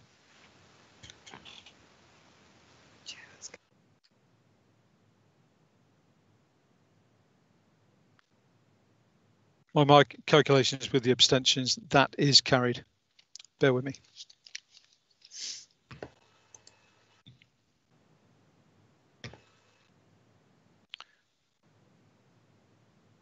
Okay, we're now moving on to item 13, appointments to the Joint Gypsy and Traveller Steering Group. Council is asked to appoint 4 councillors to the joint. My apologies.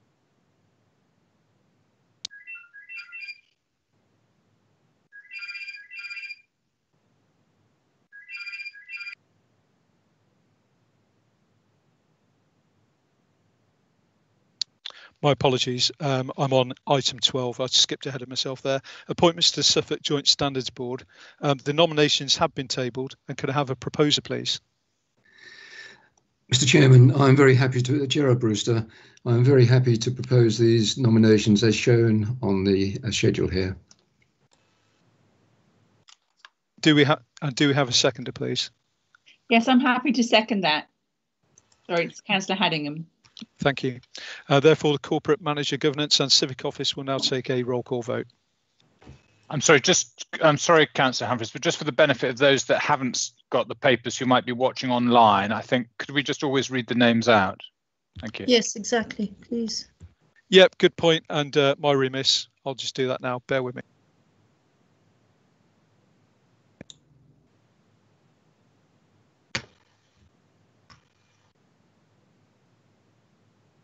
So the names of the councillors will be Councillor Ekpenyong, Mathieson and Norris. And to the vote, please. Thank you, Chair. Members, if you can reply with for, against or abstain. Thank you. Councillor Morrison. Abstain. Councillor Brewster. For. Councillor Byrne. For. Councillor Carter. For.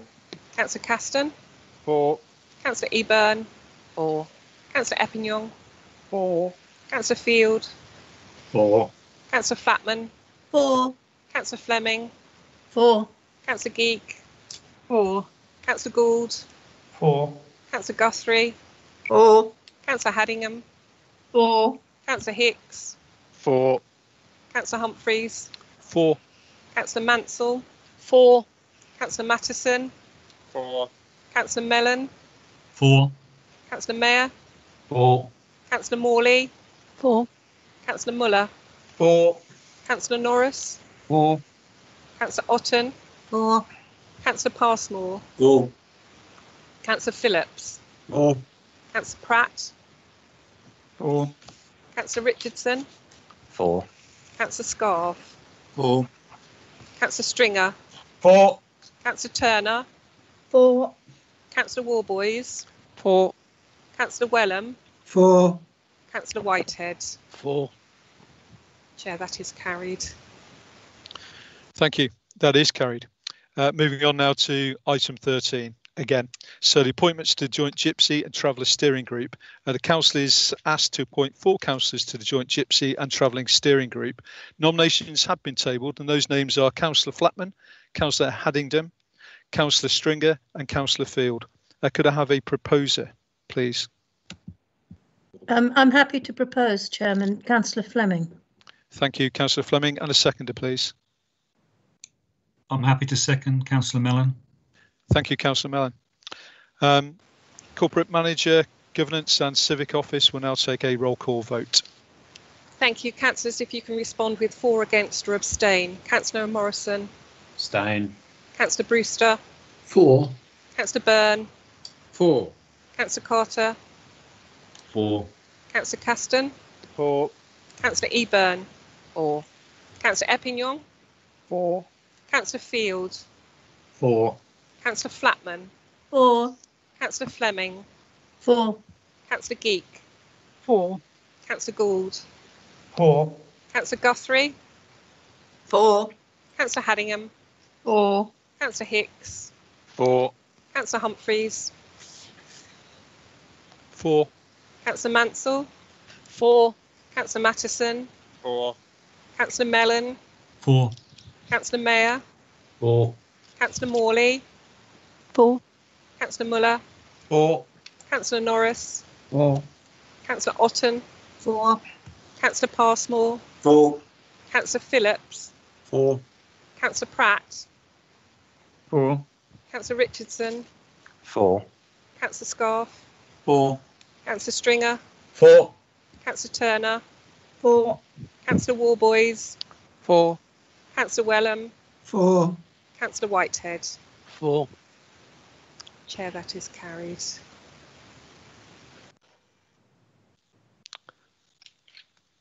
That is carried. We're now moving on to item 14, appointments to council working groups.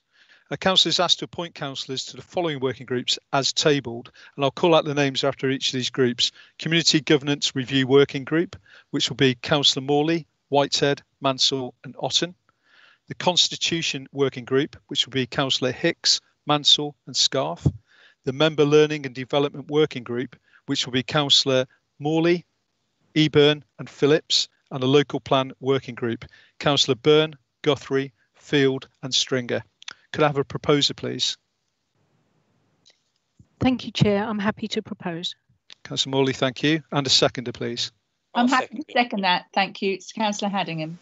Thank you. Before we go to vote, I see Councillor Eburn, you have your hand up. Thank you very much, Chair. I just wondered if we could ask the monitoring officer when the community governance working group is likely to meet, because I understand there are some issues that need resolving. So I just wonder when that was going to start working. Thank you, Chair. No problem. Do we have an answer, please? Thank you, Chair. Unfortunately, I'm not able to give an exact date this evening, but councillors, I'm sure, will be aware that we've recently received the draft recommendations for the review of county council electoral divisions, which in some areas does have a knock-on effect with our parish wards, and therefore we're currently working through what that means and whether we would need to convene a meeting of the working group to consider those issues. Thank you, Chair. Thank you. And moving to the vote then, the Corporate Manager Governance and Civic Office will now take a roll call vote. Thank you, Chair. Members, if you can reply with 4 against or abstain. Councillor Morrison. Abstain. Councillor Brewster. 4. Councillor Byrne. 4. Councillor Carter. 4. Councillor Caston. 4. Councillor Eburn. 4. Councillor Eppington. 4. Councillor Field. 4. Councillor Flatman. 4. Councillor Fleming. 4. Councillor Geek. 4. Councillor Gould. 4. Councillor Guthrie. 4. Councillor Haddingham. 4. Councillor Hicks. 4. Councillor Humphreys. 4. Councillor Mansell. 4. Councillor Mattison. 4. Councillor Mellon. 4. Councillor Mayer. Sorry. 4. Councillor Morley. 4. Councillor Muller. 4. Councillor Norris. 4. Councillor Otten. 4. Councillor Passmore. 4. Councillor Phillips. 4. Councillor Pratt. 4. Councillor Richardson. 4. Councillor Scarf. 4. Councillor Stringer. 4. Councillor Turner. 4. Councillor Warboys. 4. Councillor Wellham. 4. Councillor Whitehead. 4.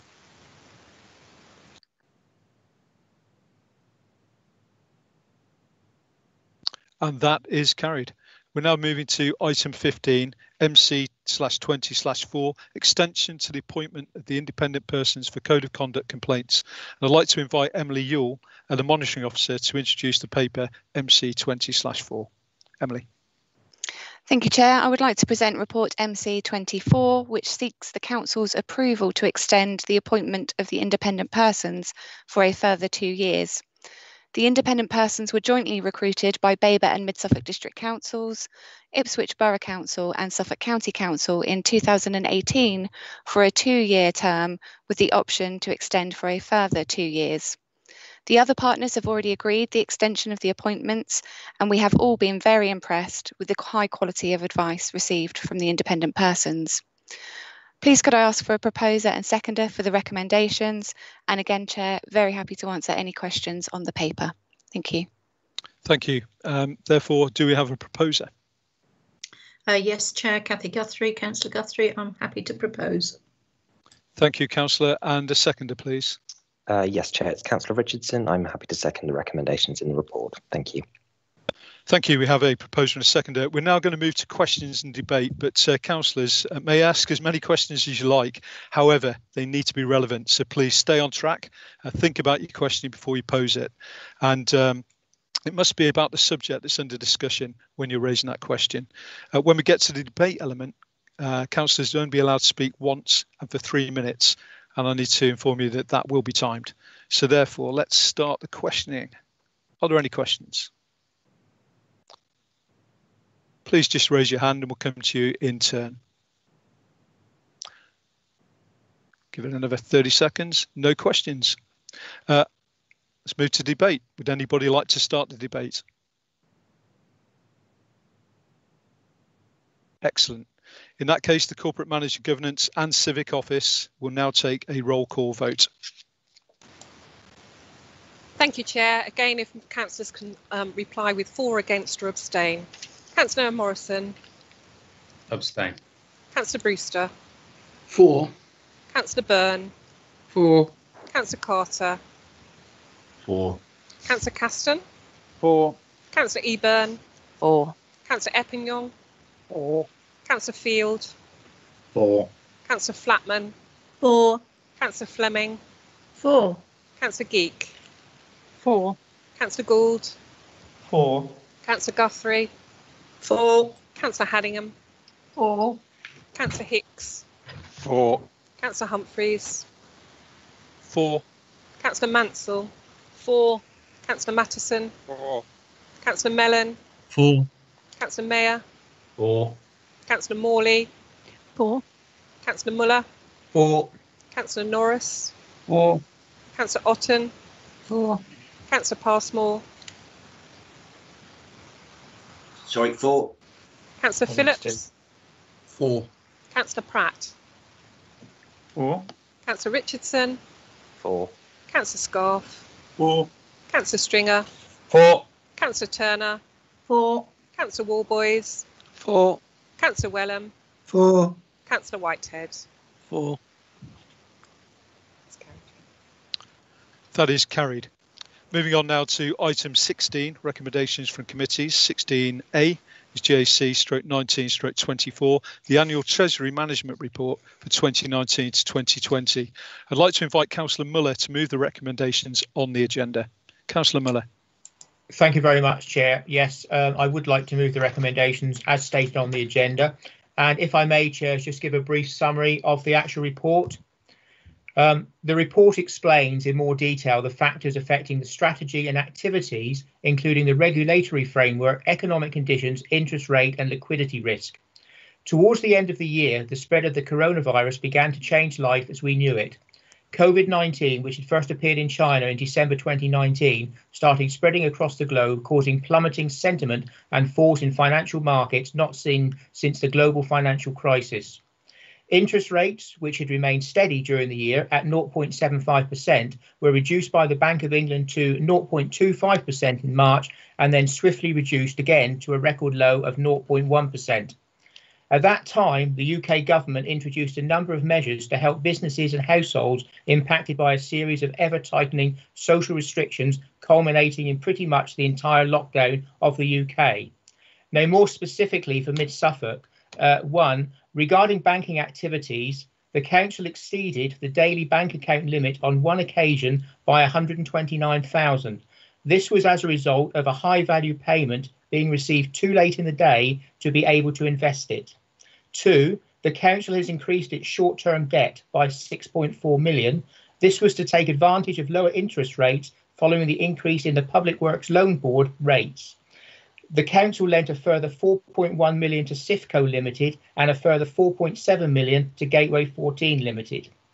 All investment activities undertaken were in accordance with the approved counterparty list. The council's investment activities, including average returns, can be found in Appendix C of the report. The council made another investment of 2 million in higher yielding strategic pooled fund, Investec Diversified Income Fund. Investment in Funding Circle has reduced as unallocated funds have been reclaimed and existing loans repaid.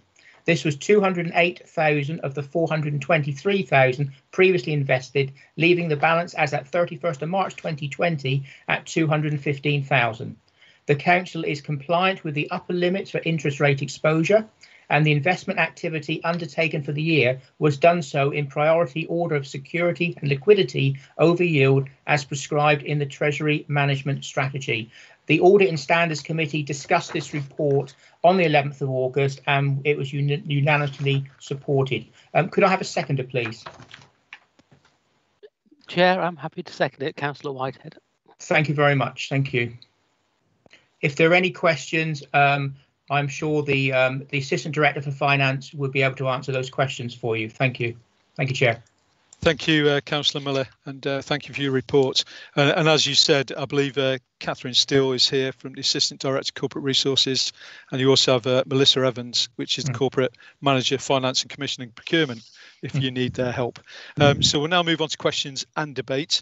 As I said before, you may ask as many questions as you like, however, they must be relevant to the subject under discussion and must be a question. So please think about it. And if the question has been asked before, there's no need to ask it again. When we get to the debate element, councillors will only be allowed to speak for 3 minutes and only once, and it will be timed. Thank you. So therefore, let's go in order. Councillor Eburn, question, please. Thank you very much, Chair. I have 3 questions, if I may, and if I'll run through them all, they're not lengthy. On Appendix B, page 55 at 1.1, it refers to the increase in Public Works Loan Board interest rates. I just wanted a confirmation of how that will affect us using the Public Works Loan Board. And then on Appendix C on page 60, at 2.8, we refer to the amount of equity that we have in Suffolk, and is that paragraph effectively saying that the equity we have as the council in Suffolk is used for the buying costs of the acquisitions? And then the last one is on 2.9 of the same appendix. Could you just confirm whether the investment income mentioned in that paragraph is net? Thank you very much, Chair. Great questions. Councillor Miller. Thank you very much, Chair. Could I ask either the Assistant Director for Finance or the Corporate Manager for Finance to answer Councillor Eburn's questions, please? Thank you, Chair.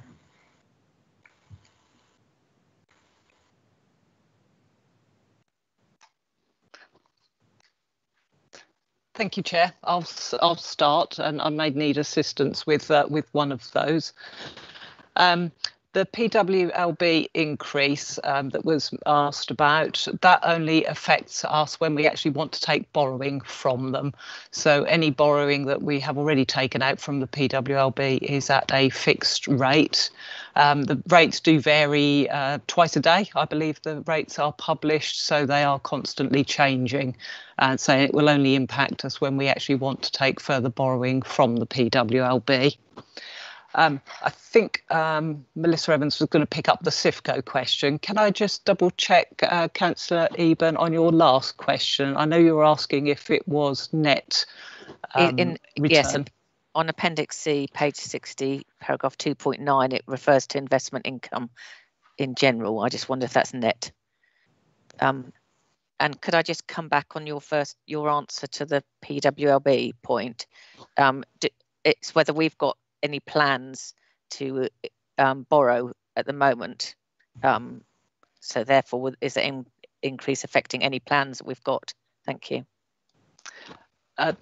Answer to your second part again first, the PWLB. No, we don't have any current plans because the short-term rates are so low at the moment. So we're keeping borrowing at the short-term level. I might have to ask Melissa if she can answer the 2.9 question as well. If I ask Melissa just to come in and answer the CIFCO one and then see if she could also answer that 2.9 as well. If not, I'll have a look at it in between.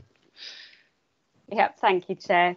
Thank you, Councillor Eburn, for your questions. I think I can probably help on the 2.9 one as well.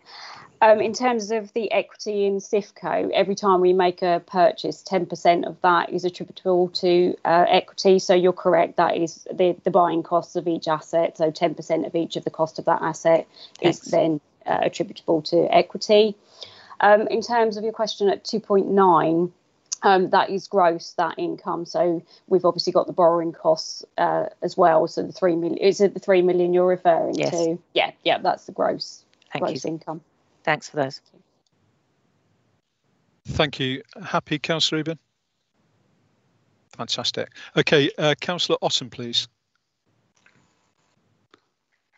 Thank you. In the main report, it says that Mid Suffolk exceeded its bank account with Lloyds by 129k. Could I have an explanation of that? And did that incur any penalties? I can try and answer that one.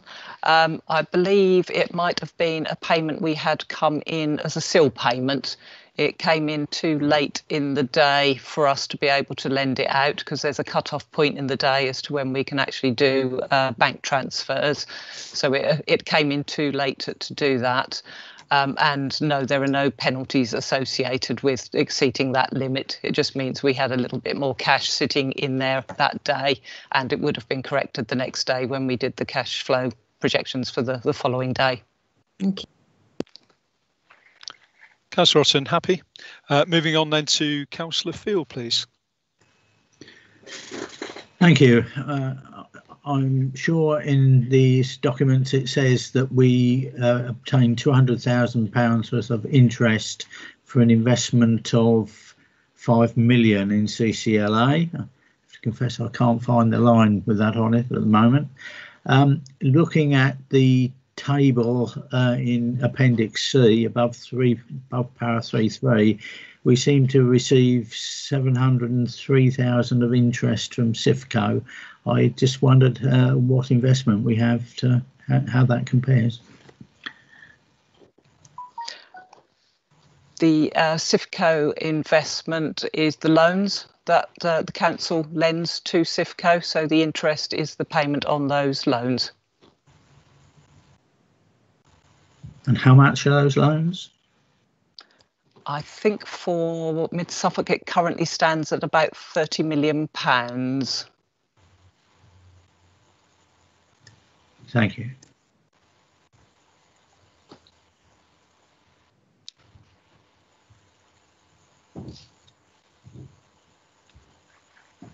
Sorry, hit the wrong button. So there are no more hands up for questions. So therefore, let's move on to debate. Who'd like to start? Councillor Matheson, please. Thank you, Chair. Yes, I just wanted to explain why I won't be able to vote to support this paper or to note this paper, because two reasons. The main thrust of what we've been doing over that year has been satisfactory, and I'm on the committee. However, we are exposing the public and the council to considerable risk through our investments in Sifco, and I think that is a risk we cannot justify. And secondly, we're not moving fast enough to disinvest from the various funds that we have money in at the moment in support of our climate emergency policy, which really requires us to remove our money from supporting fossil fuels entirely. So for those reasons, I will not be able to vote to note this. Thank you. That's understood. And Councillor Eben, please.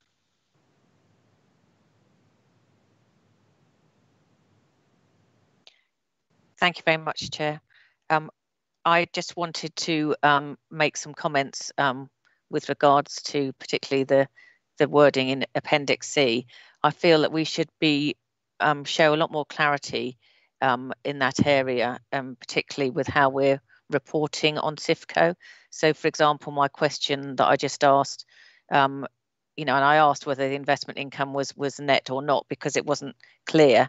Yet, for example, our reporting on the CCLA is extremely clear to the public, and we can very, very clearly see how long we've had the CCLA loans for, whether the investment's net or gross, and so on. But it's just not clear with Sifco. There isn't a date saying when Sifco started, and there isn't, there isn't the kind of clear points about net or gross income in the commentary. And I feel we need to just be much more open and maybe have I'm surprised that there isn't more in the report about our investments in Sifco and exactly how much we've got invested there. So I really think we should have much more clarity on that point. Thank you very much, Chair. No, that's a very good point, actually. And I'll just ask the Assistant Director of Corporate Resources if she wants to come back with any comment for that. Catherine, please.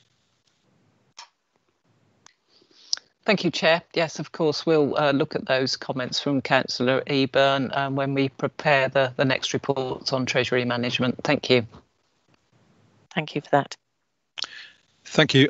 Councillor Richardson. Thank you very much, Chair. I just wanted to add a brief comment to that.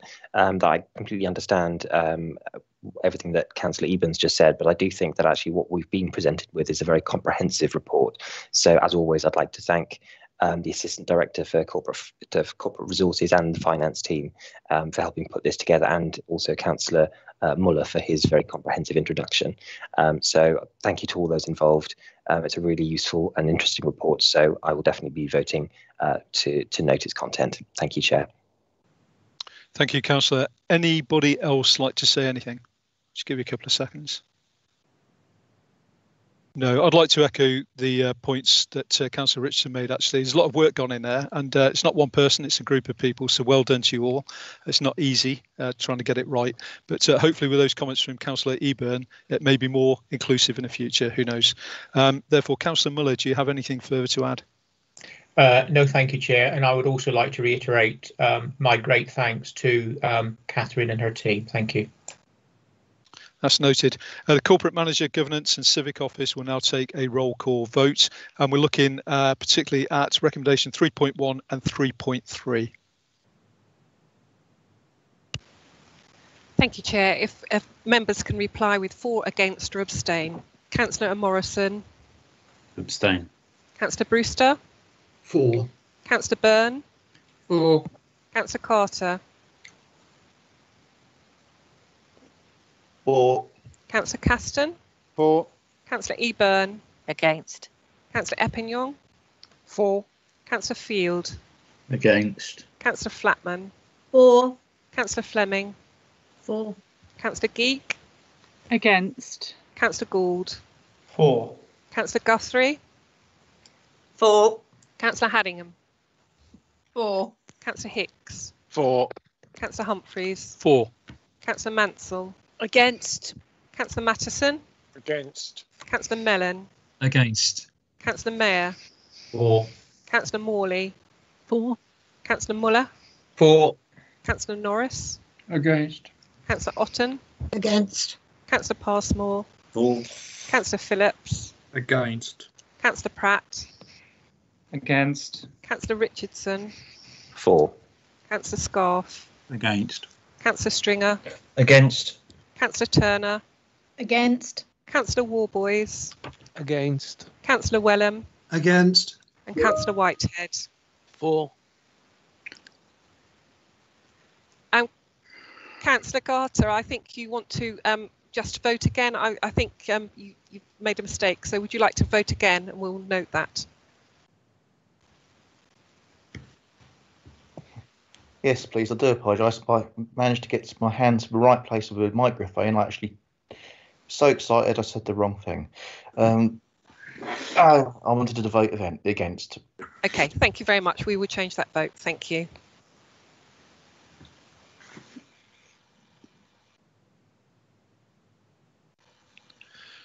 Okay, so that's 17 for, 16 against, 1 abstention, carried. Item 17, Overview and Scrutiny Committee Work Plan 2020 to 2021. I'd like to invite Councillor Wellham to introduce his report, which is for noting. Councillor Wellham. Thank you, Chair. At the last council meeting, the annual report on the overview and scrutiny work in 2019-2020 was received. The annual report included a draft work plan for 2020-2021. This draft has been further developed and can be found on pages 83 and 84 of the agenda papers. Our next topic for review is council representation on outside bodies. To assist in this review, members who represent the council on outside bodies will be asked about the effectiveness of Mid-Suffolk Council representation on that body. An email request for information will be sent out shortly. In February, we will be reviewing the effectiveness of management of open spaces on housing developments. We need examples of good and not so good practice in respect of maintenance of open spaces, play equipment and so on, provided by housing developers. So I would like to propose that the work plan be noted, and I look for this proposal to be seconded.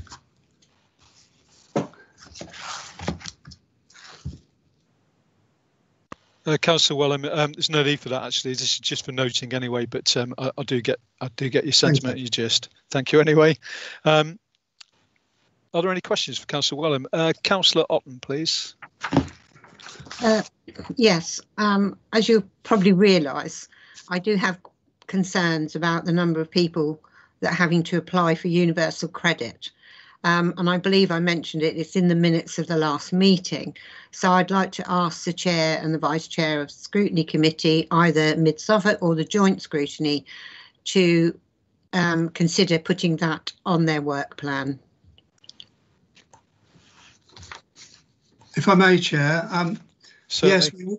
we will be requesting an information bulletin in respect of the effect on council rent collections due to COVID restrictions, the furlough scheme and an increase in the number of universal credit claimants.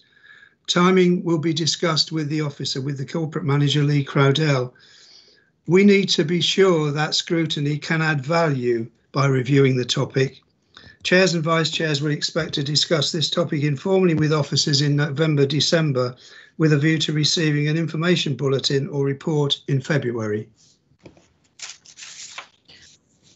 That's really good to hear. Thank you very much, Chairman. Thank you. Yeah, very good point, Councillor Otten, as well. Well raised. We now have Councillor Whitehead.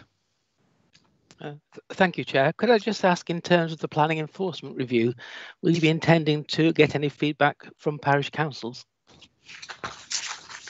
I'm not exactly sure. I would guess that there would be some requesting feedback from members, but I will take that up with the officer. Thank you. Thank you. Excellent. Are there any further questions? I'll give you a couple of seconds just to think.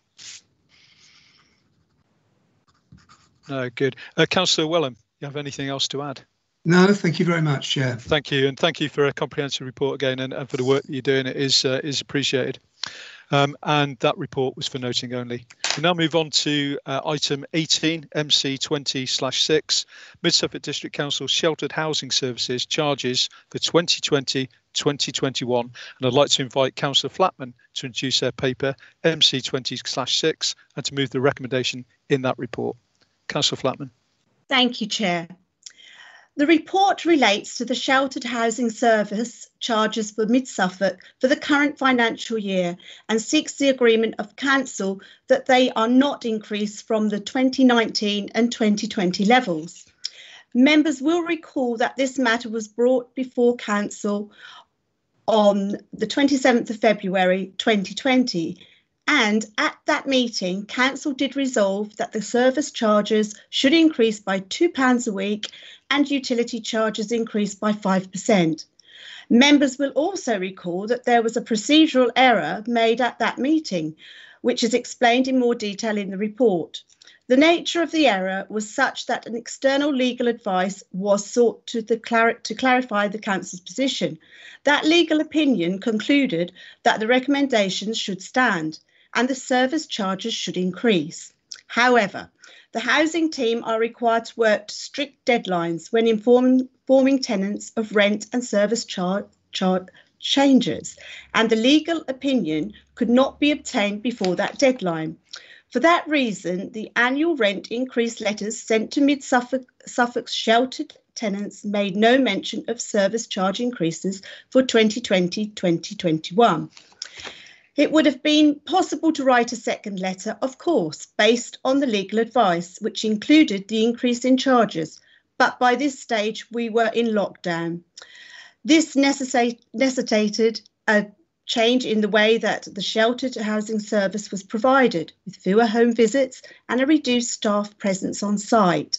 Although the sheltered housing team continued to work very hard to support our older tenants, it did not feel reasonable to increase service charges at that very point when the delivery of the service was having to change.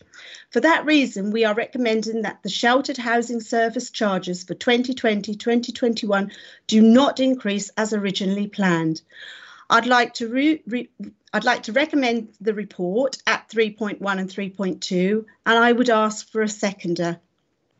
Thank you. Thank you, Councillor Plattman. Could I have a seconder, please? Hi, it's Councillor Haddingham here. I'm happy to second that. Thank you very much. We'll now move to questions and debate, and as before, you can ask as many questions as you like. However, keep on track, keep it relevant to the actual point we're talking around, and then we move to debate. You can speak once, and it'll be for 3 minutes, and that will be timed. I can already see Councillor Eburn, please.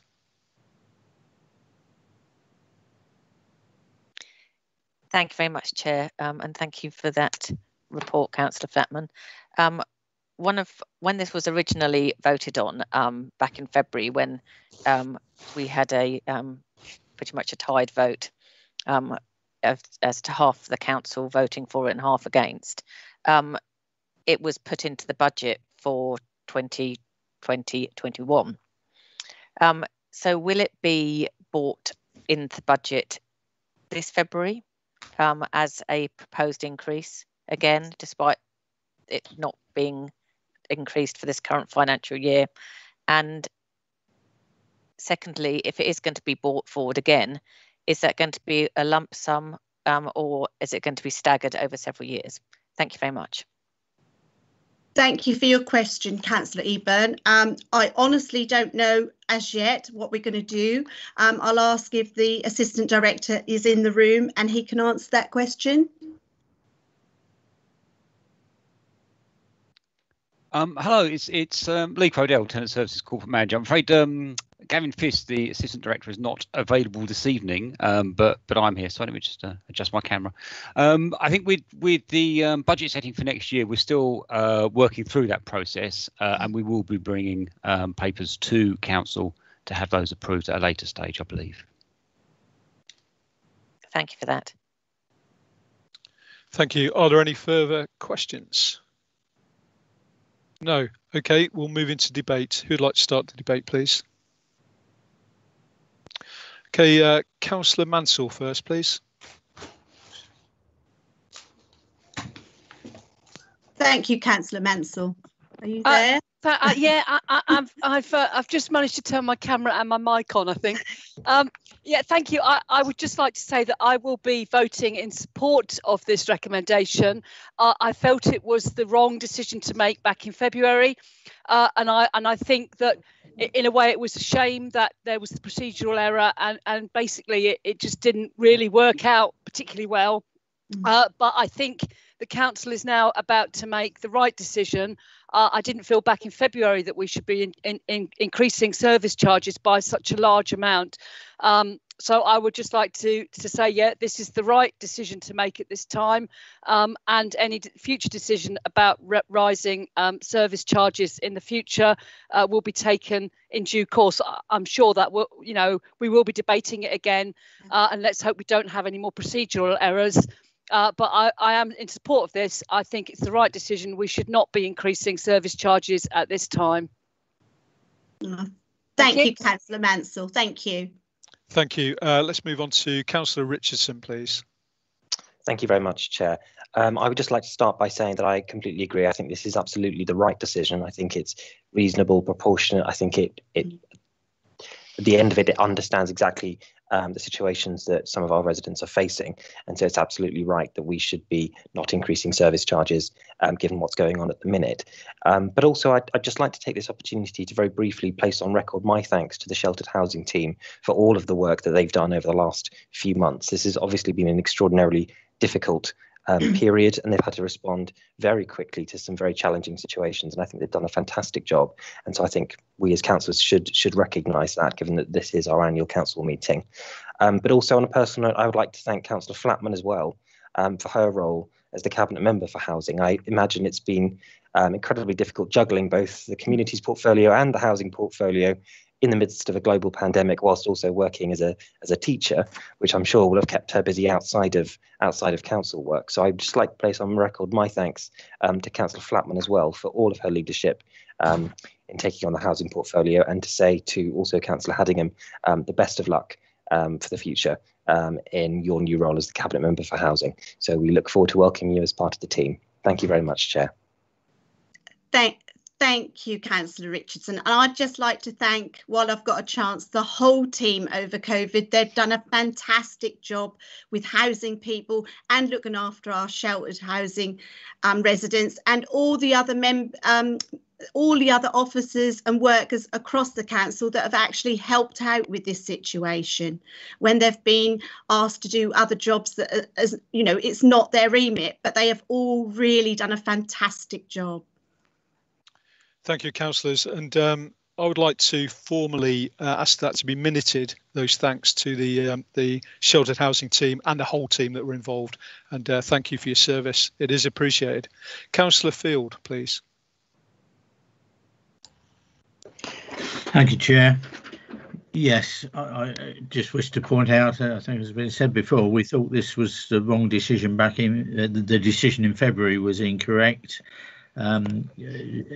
Increasing costs to the vulnerable portions of our population, or one of the most vulnerable portions, it never seems a good thing to be doing, and certainly in that time it was my perception that the cost of certain utilities was reducing, so it did seem to be a wrong thing to do. So obviously one supports the new decision now not to increase charges. I was just going to comment, I do try and keep in touch with our local sheltered housing. We used to run a club there, believe it or not. That's not been operating for a few months, but nevertheless one keeps in touch with some of the residents as far as possible. They are receiving good support. I was particularly pleased to see that some of the carers have managed to as far as I see, self-reorganise themselves so that they're not moving from location to location in a way that would transmit virus. So that demonstrates that not only is the management team trying pretty hard, indeed various of the staff are using their own initiative in a way that's to be applauded, to my mind. So I shall be supporting this. Believe we got the decision right and hope that we will think of that next year. Thank you, Councillor Field. Well said. And Councillor Phillips, please. Yes, I'm really fully in support of our sheltered housing teams, but I'm a little bit dismayed at the fact that it's been reported to me on several times that single parents are being housed within the sheltered housing schemes as emergency housing. With the advent of this pandemic, I do believe that young children and people that are visiting them isn't a very good atmosphere for the people that work in that. And the elderly people are very concerned about this. Is there an answer from the team that this will continue, or are we going to stop this in the future? I was told that this was a one-off, but I'm not sure whether that's going to continue. Thank you, Councillor Phillips. I'll answer what I can and then Lee can come in. The fact of the matter is... Councillor Flatman, I'll jump in actually, and I think this should be taken outside the meeting with the right people and the right questions asked at the time so we can get the full depth of that answer. Okay. Because it is deserved, and I think it deserves that time, not here. Is everybody happy with that? Thank you. Councillor Phillips, are you happy with that? No, not really, because I have asked the question outside the meeting and it has been pushed to one side. I do believe it should be made public as people are watching this. Okay. I do get your point. So briefly, Councillor Flatman, and then I want you to promise to me that you will take it outside the meeting with Councillor Phillips and address this properly. Yes, certainly. Certainly. Thank you, Councillor Phillips. The fact of the matter is we have a lot of sheltered housing that is not taken up. And with the pandemic as it was, we had a lot of families and a lot of single people that needed housing. And to have those houses sitting empty was an absolute crime. So we did what we could do for the people who needed the most. So if Lee, you want to come in and add to that. Yeah, thank you, Councillor Flatman. I think I'll just add that we have had some sheltered accommodation being used as temporary accommodation in recent times, but in pretty much every case, they have been people who would have qualified for sheltered housing, where they were of the right age. They were just using some of the guest room accommodation for short periods. And there's one scheme which is predominantly bungalows, but there's a building nearby where some of the flats use as temporary accommodation.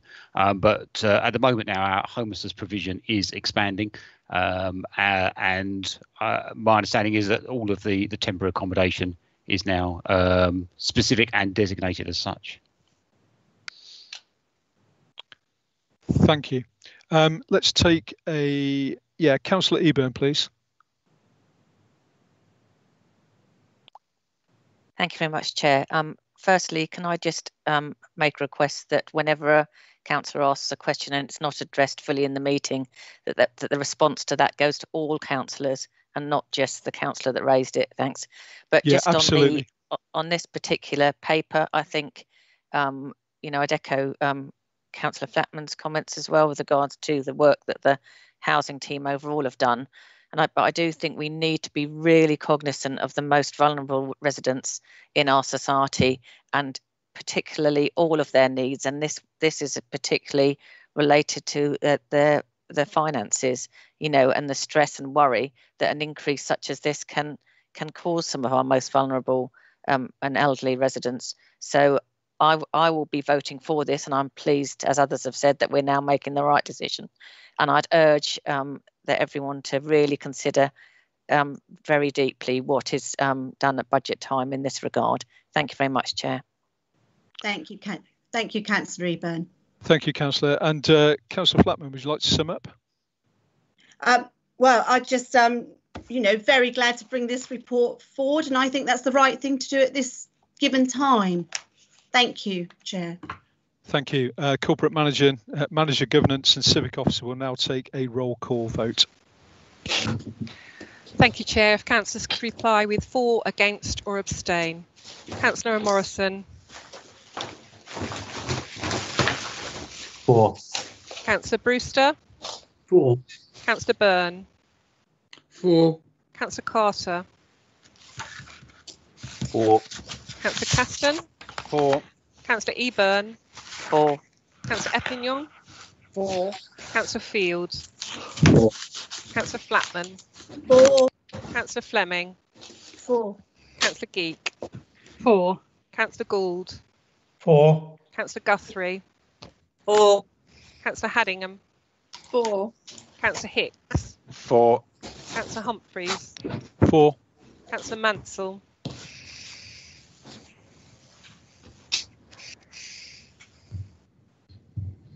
Councillor Mansell. For.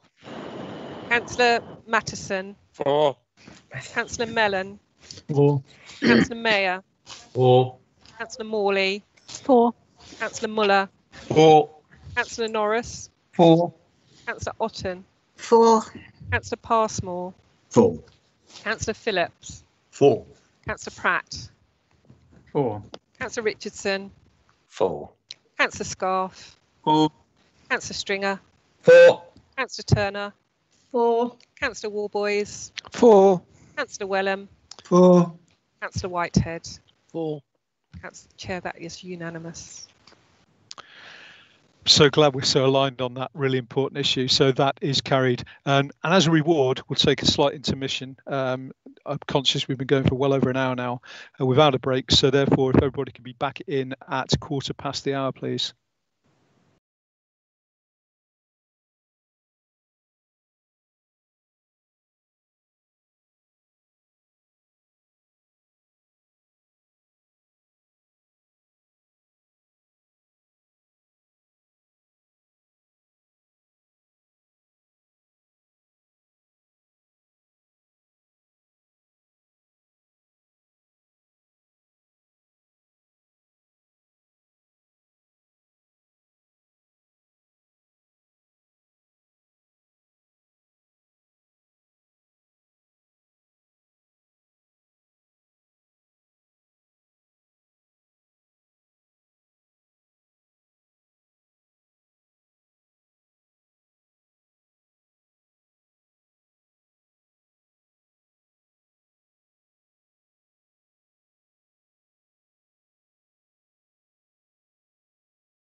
welcome back, everybody. And we move to the final.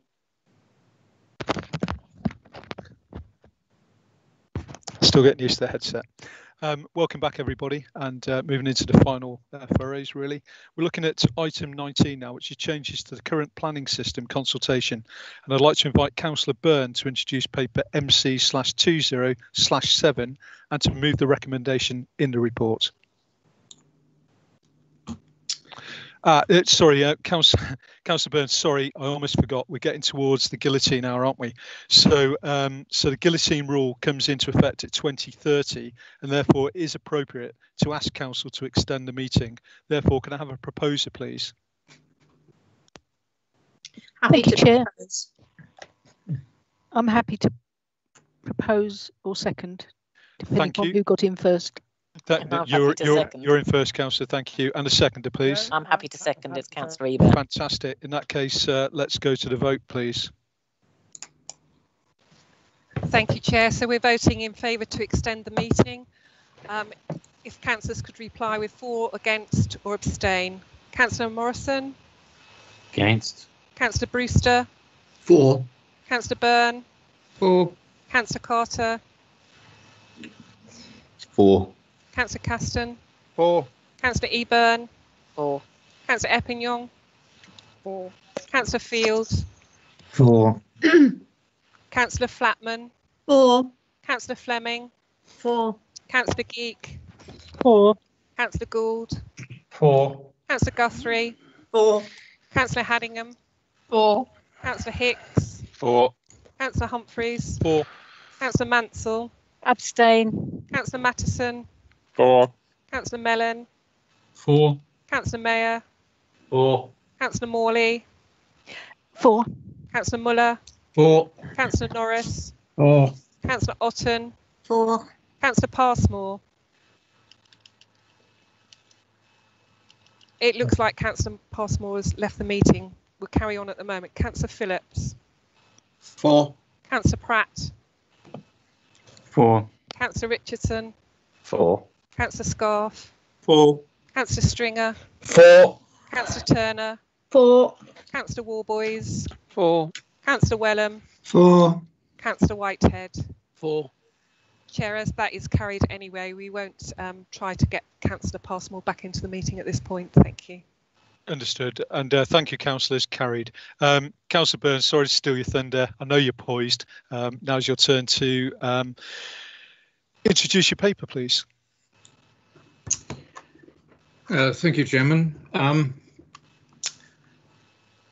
Yes, I'm aware that it's getting late, but thank you for the extension, because these are the last two items are are very important items, and I'm glad we've got the opportunity to discuss them this evening.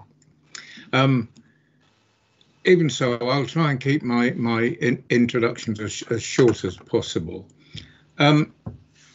On the 6th of August, at the same time as its better known white paper Planning for the Future, which I'll come on to in the next item, the government published a consultation on changes to planning policy and regulations entitled Changes to the Current Planning System.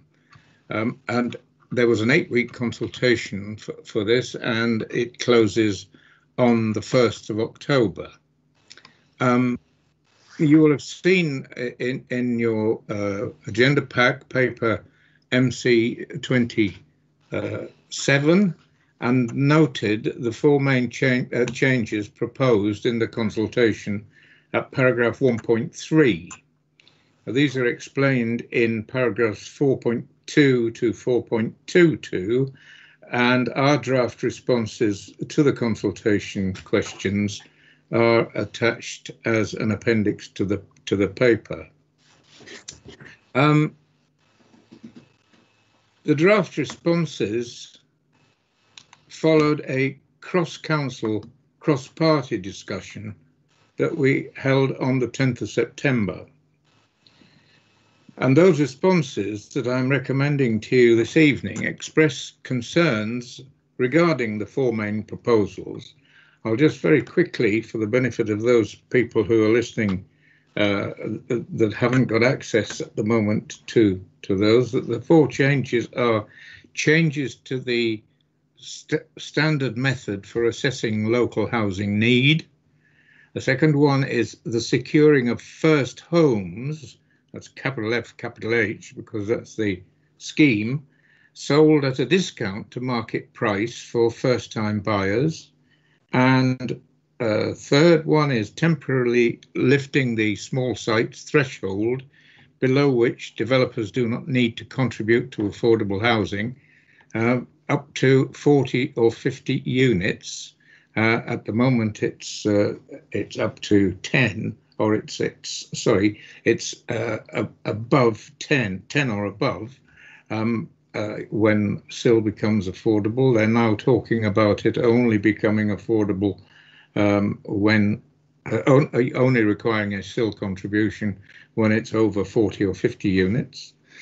And the fourth one is extending the current permission in principle to major development instead of smaller developments as it is at the moment.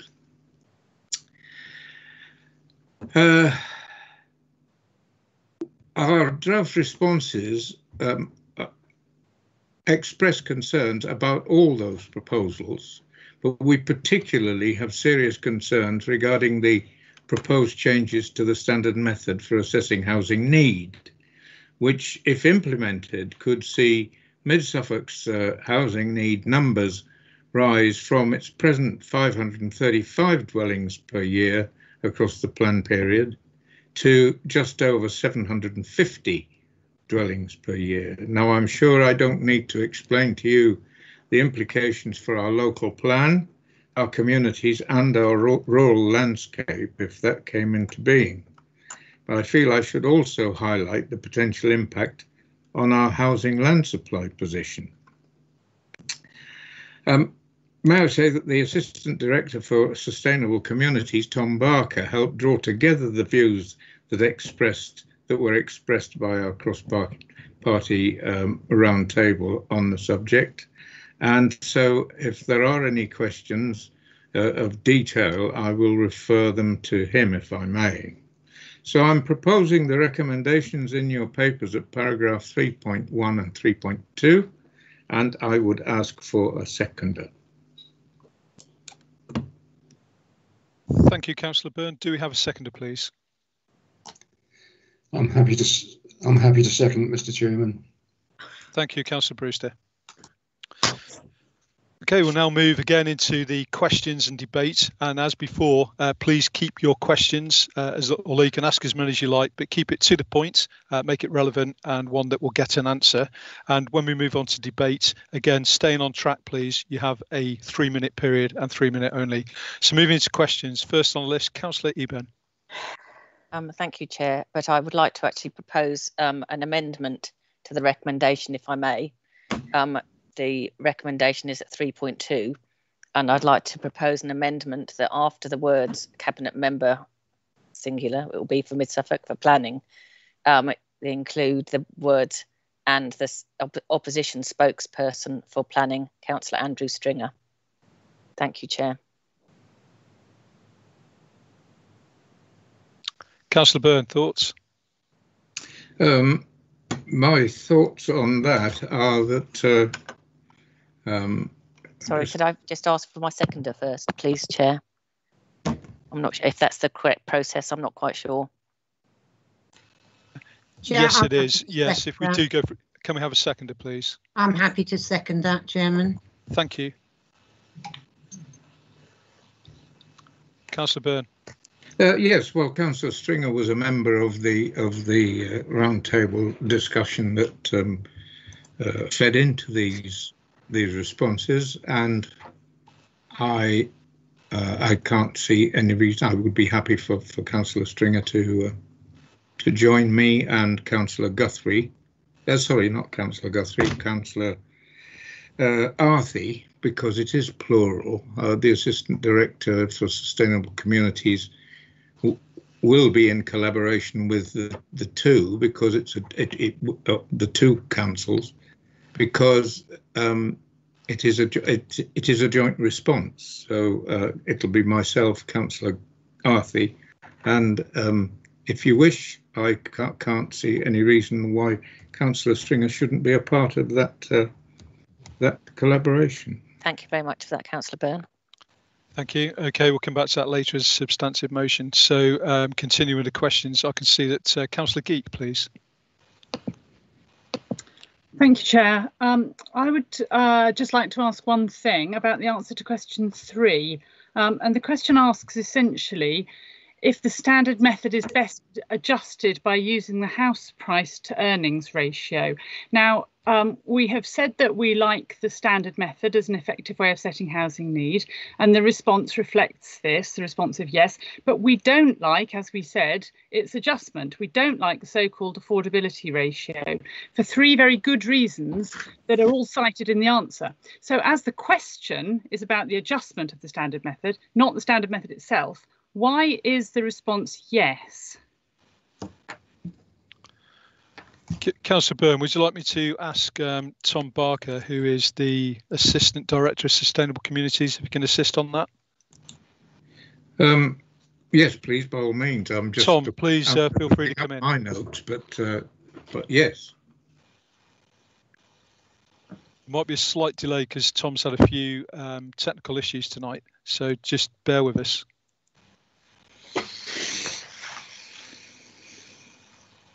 Good evening, Tom. Over to you. Good evening.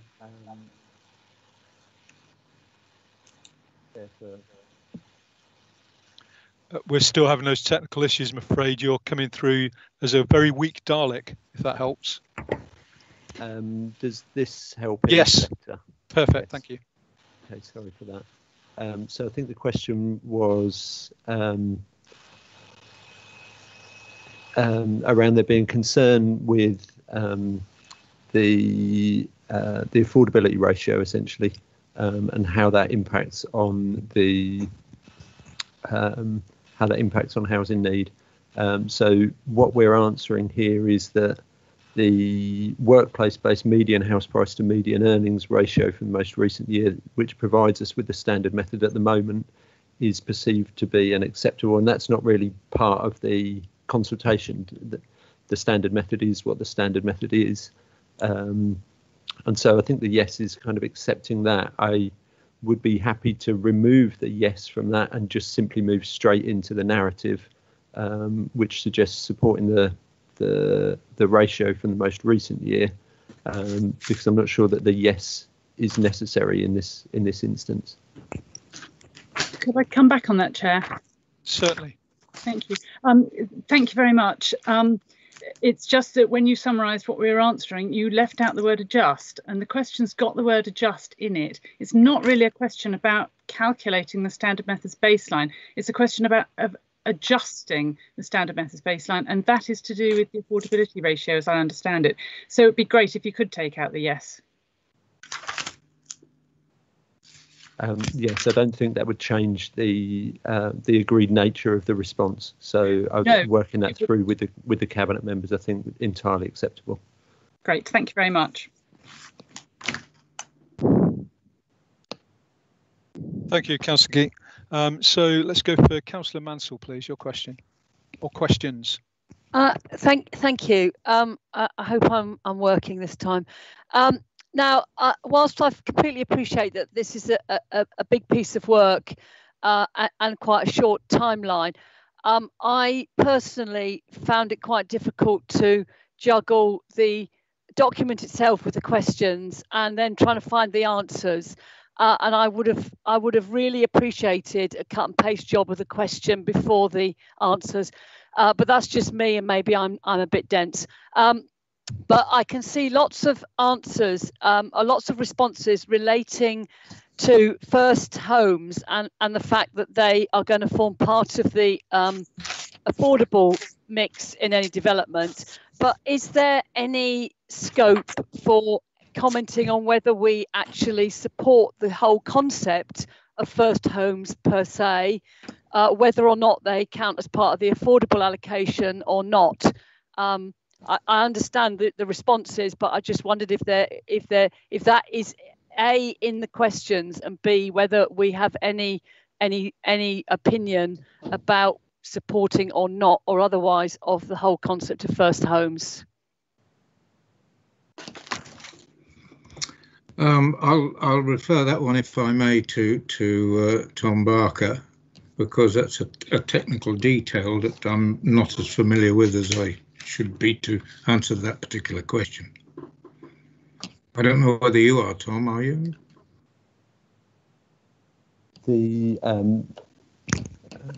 apologies. Yes, the consultation, the principle of first homes was a consultation that was earlier in the year, and I don't believe this council provided a response to that consultation, and that was largely about how deliverable there will be. So the questions as part of this consultation are framed in a very specific way, and there isn't one that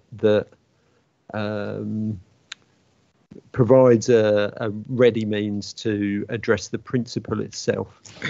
So the questions relate to the answers relate to the questions that have been asked, rather than addressing the principle of first homes.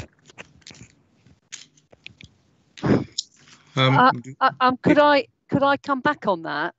I wasn't. I know I may not. I'm not on top of things, but I wasn't aware that there was a consultation about first homes.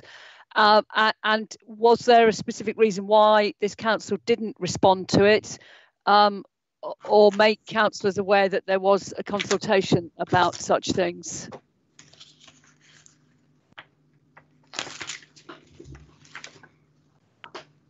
Tom, that's you again, I'm afraid. Yes, sorry, I'm just juggling various things on the screen, excuse me. Councillor Mansell, I have to come back to you outside the meeting on that point. Okay, thank you. I would like to ask you, Tom, even though the specific question that Councillor Mansell was referring to isn't asked within the consultation document, could we not give an opinion along those lines? Are we not? I'm just looking at the question itself, which is very specific and very technical. But can we not give a view on whether we feel that the first home idea is a good one? We can, of course, add anything that we wish into the consultation responses, Councillor Byrne. So there would be an opportunity to amend the response on that basis, subject to agreement amongst councillors as to the principle. Could we discuss that perhaps with Councillor Mansell out of the meeting as to what the precise wording needs to be, and if we've got Councillor Stringer eventually, if that's approved, if we've got Councillor Stringer discussing it with us for the final submission, would that meet with your approval? Yes, Councillor. Good. Okay, well, we'll do that then.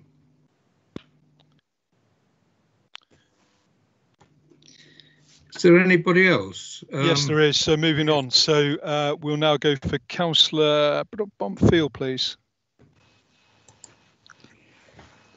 Okay, my question really is about the maturity, if you like to call it that, of this document, its stability. It's labelled a draft. We've seen sort of two earlier versions, one very doubtful, if you like, and one that was looked at by the working group on the local plan, where we expressed a whole range of issues.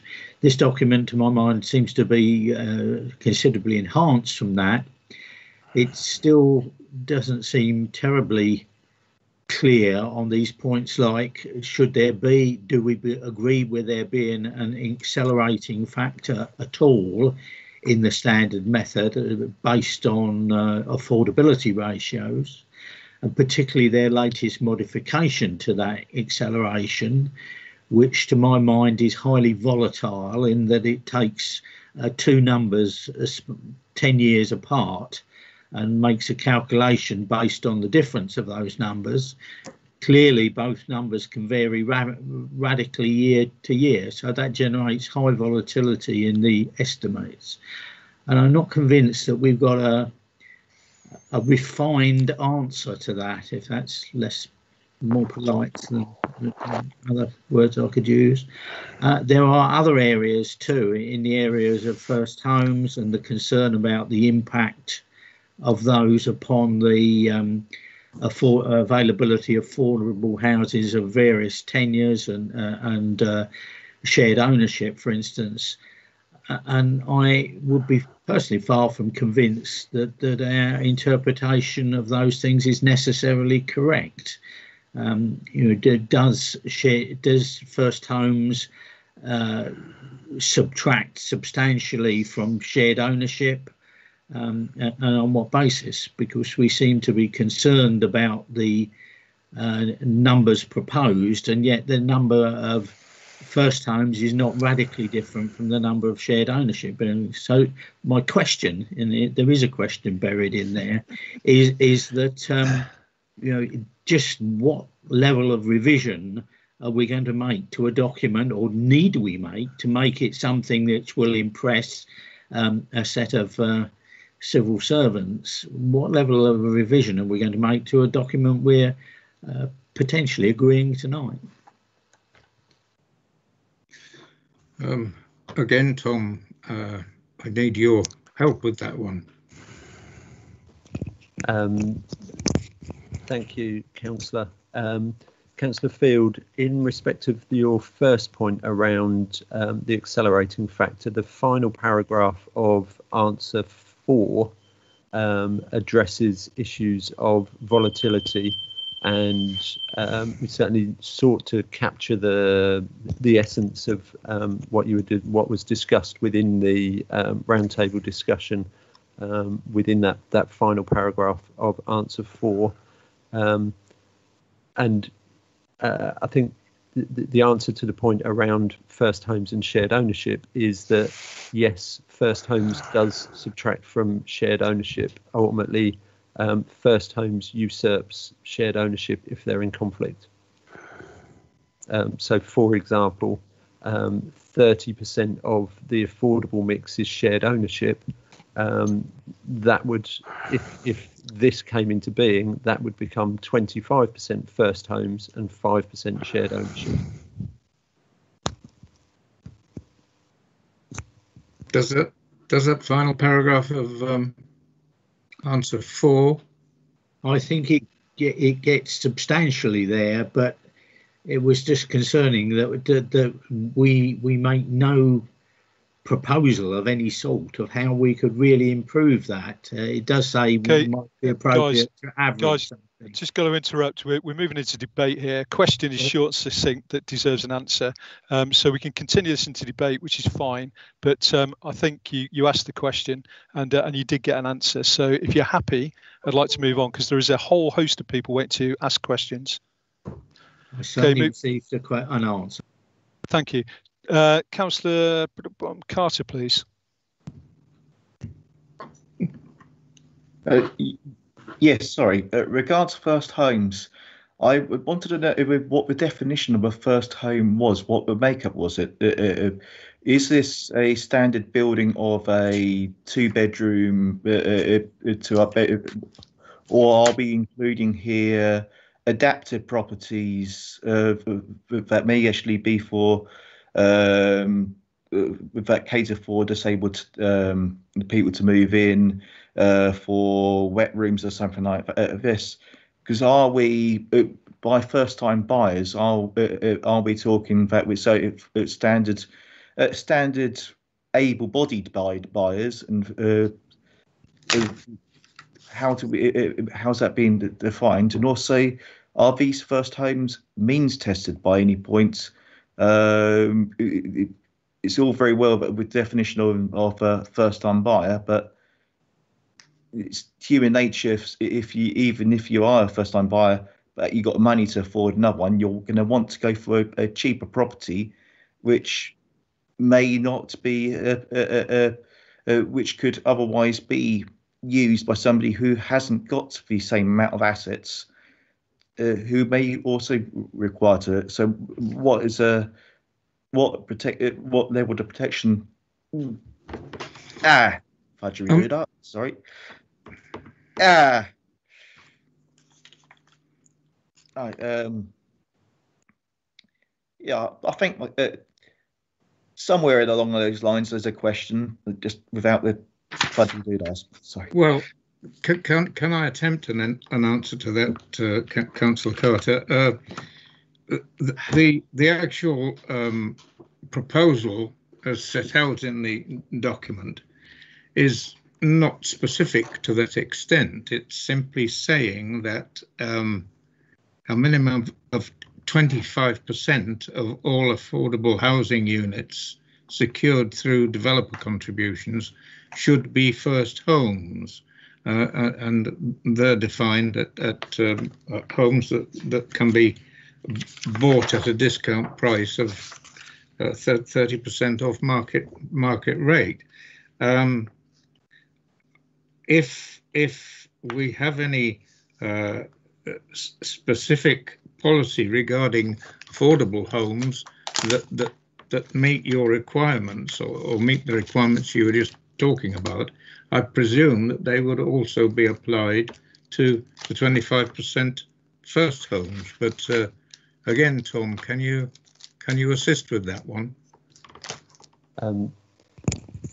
Yes, you're correct on that, Councillor Byrne. I mean, there are specific technical definitions. They're not provided within the document, but they were provided in other associated documents. I don't think here is necessarily the place to go into those specific definitions, but I'm happy to pick that up with Councillor Carter outside the meeting.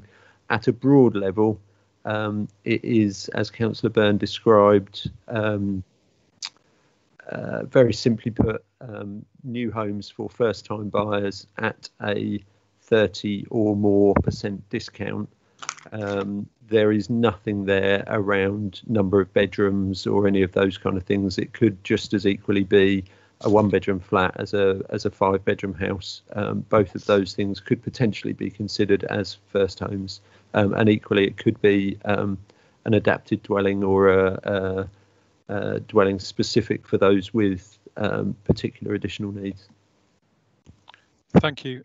Hopefully it answers your question, Councillor Carter, and I think that after work, post this meeting, might be quite useful for you. Okay, Councillor Scarf, please. Thank you, Chair. My question would be, do you think our response to the document is actually worded strongly enough? To cite an example, the number of houses increasing from 10 on smaller sites to 40 to 50 is something clearly that we object to as both authorities, and the explanation for that, I think, is well documented there. But we start off with, we do not agree that this is an appropriate approach for rural districts such as ours. I wonder whether we should say we strongly disagree.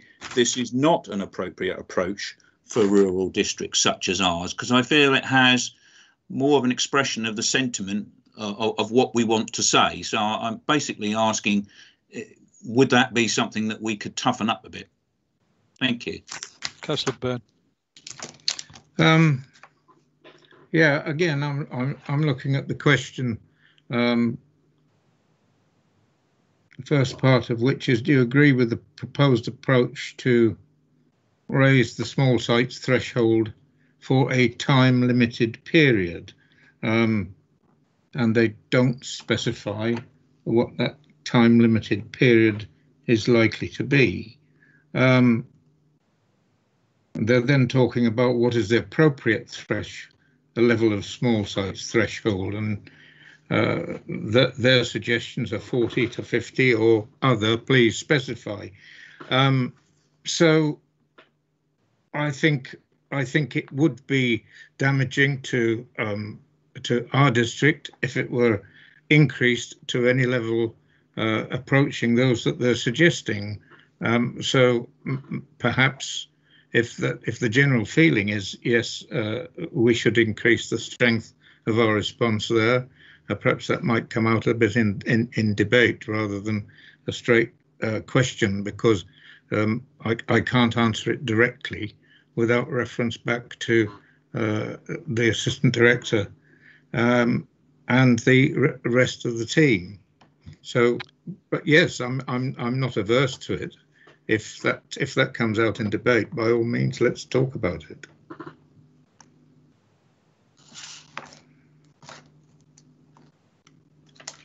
I'm just going to bring in Emily Ewell just to make a comment. Thank you, Chair. I thought it might just assist councillors just to remind you of the recommendations. So recommendation 3.1 is to agree to respond to the consultation, and 3.2 is to give a delegation to the Assistant Director in consultation with the Cabinet Member for Planning and in consultation with the Green and Liberal Democrat group spokesperson for planning, to then take on board all of the comments that have been made tonight and integrate them into that response as they see fit. So you don't actually need to debate the merits of any comments or additional points that you're putting forward this evening. They just need to be made, and then Tom and the relevant councillors will take those on board and add them if they fit into the response. Thank you, Chair. Emily, thank you. That's really useful. Yeah, it keeps us back on track, doesn't it, to what the actual recommendation is, because we could go down rabbit holes on this and speak all night on this, because it's a really important subject. And why wouldn't we? But we can't. We haven't got the time, really, have we? That's why we've got the working group. That's why we've got the assistant director to actually take those comments away for us. So let's concentrate on the recommendations and move this along. So with that in mind, Councillor Warboys, please.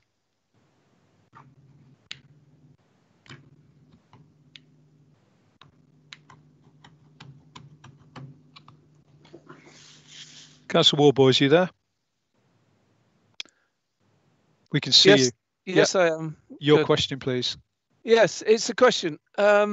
It's really about the first part of the consultation, and it's to do with the standard method and this proposed adjustment factor. And Officer Hobbs did calculate for us the effect of the using this proposed adjustment factor for Mid Suffolk. The baseline at the moment is 456.2 households.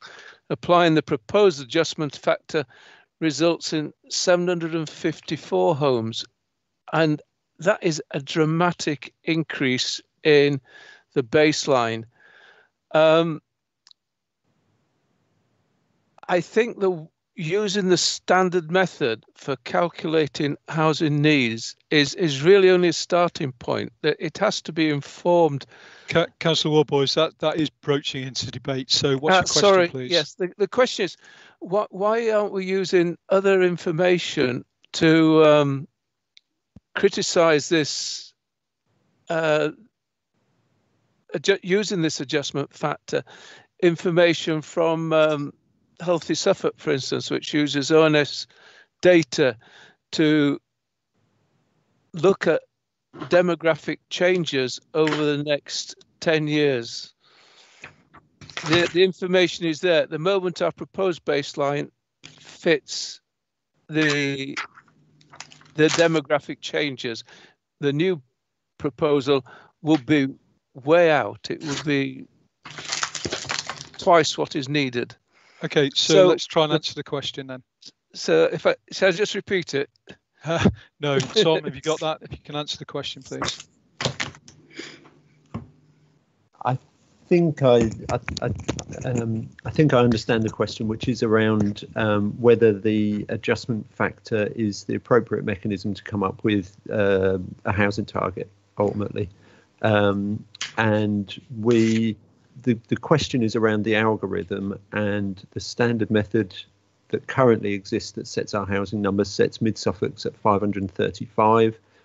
So there's a general acceptance that household projections, which would give you a baseline of 456, are then adjusted in the current system to give you a housing target of 535 per year, and that is what the local plan is heading for.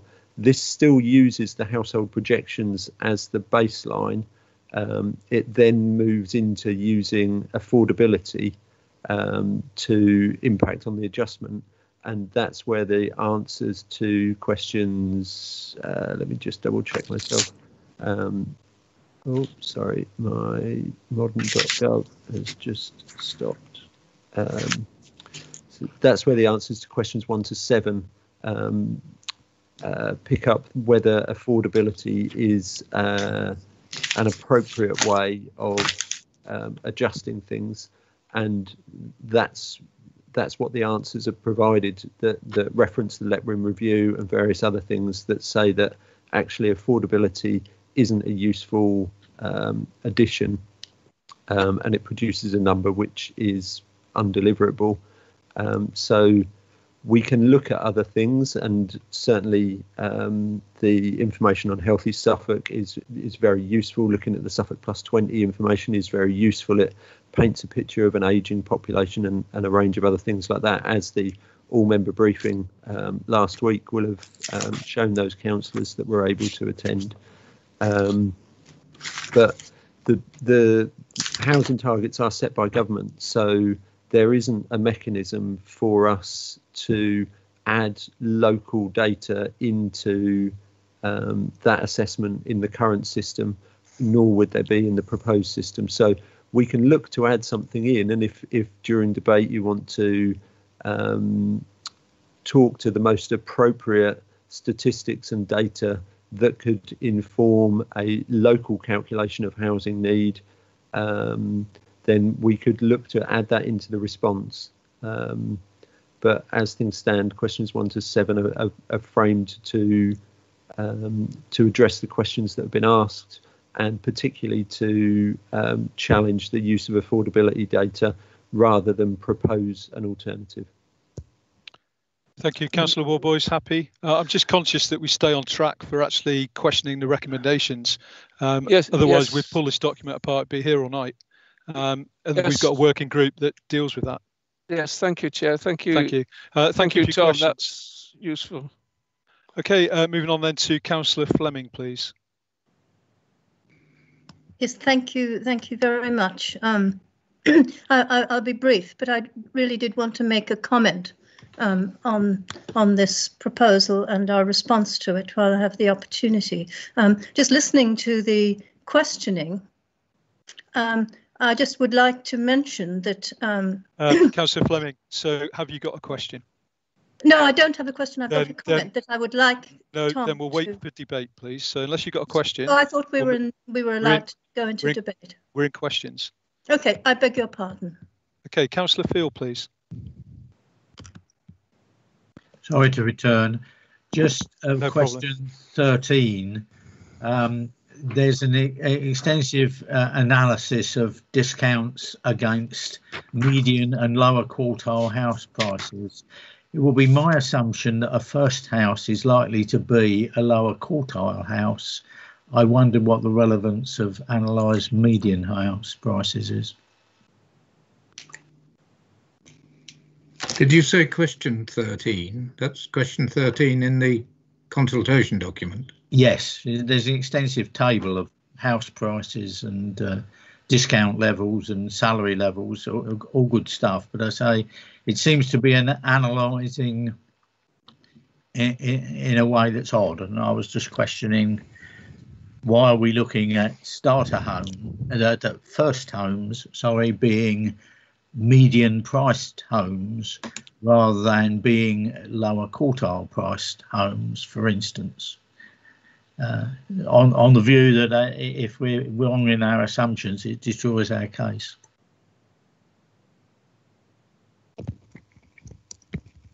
I really do wish I could answer you, Councillor Field, but it's far too technical for my...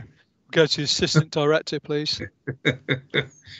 I'm happy to try here, and I think Thank this picks up the point around there not being a limitation on the size of dwelling. So, for example, it could be median because a first-time buyer may want to be looking at a larger house.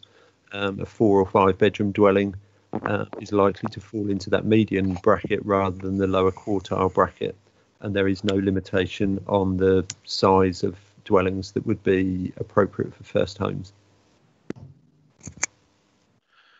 Thank you. Councillor Fleming, you still got your hand up. Have you got another question, please? No. Okay, now we'll move into debate. So again, please keep the debate to your 3 minutes. You can speak once, and please let's focus on the recommendations. So straight away, Councillor Stringer, please.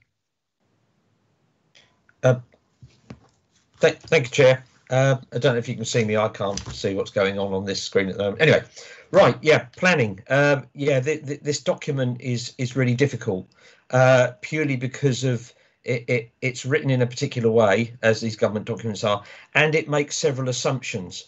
And it makes several assumptions that frankly really ought not to be made with the amount of advice that government has at its fingertips. I'm long enough in the tooth to have been here when we altered our H4. I was at all the days of the inquiry to argue that we altered H4. And the reason we needed to alter H4 is because we had a threshold for affordable housing set at 25. And guess what? We kept getting planning applications for 24 houses, miraculously just dipping under that bar. Why the government can't look at their data and spot that we needed to change that, and so did every other authority, I don't know. I think the most important assumption that it makes is that applying for outline planning permission is done from the will of the applicant because they want to build houses. If you actually ask most of those applicants, often it's a company called Gladman, they've never built a house in their life. They're in the business of increasing land values. And that's mostly what people applying for outline planning permission are going to do.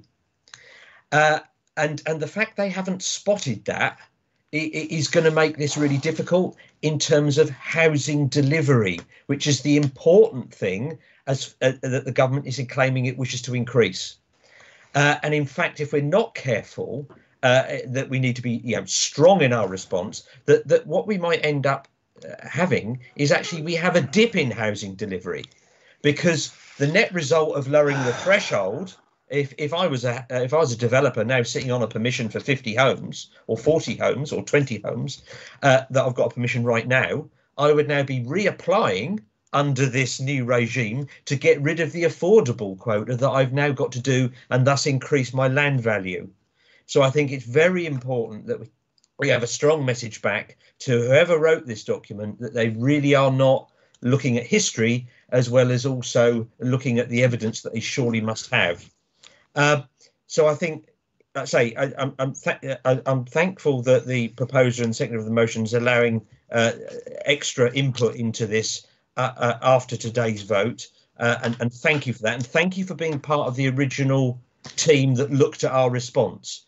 It was actually very consensual what we got to there, but often after you have these, you distill it in your mind, and I've been distilling in our mind what we said and looked at the documents even further, and I have to say it really is not a brilliant document.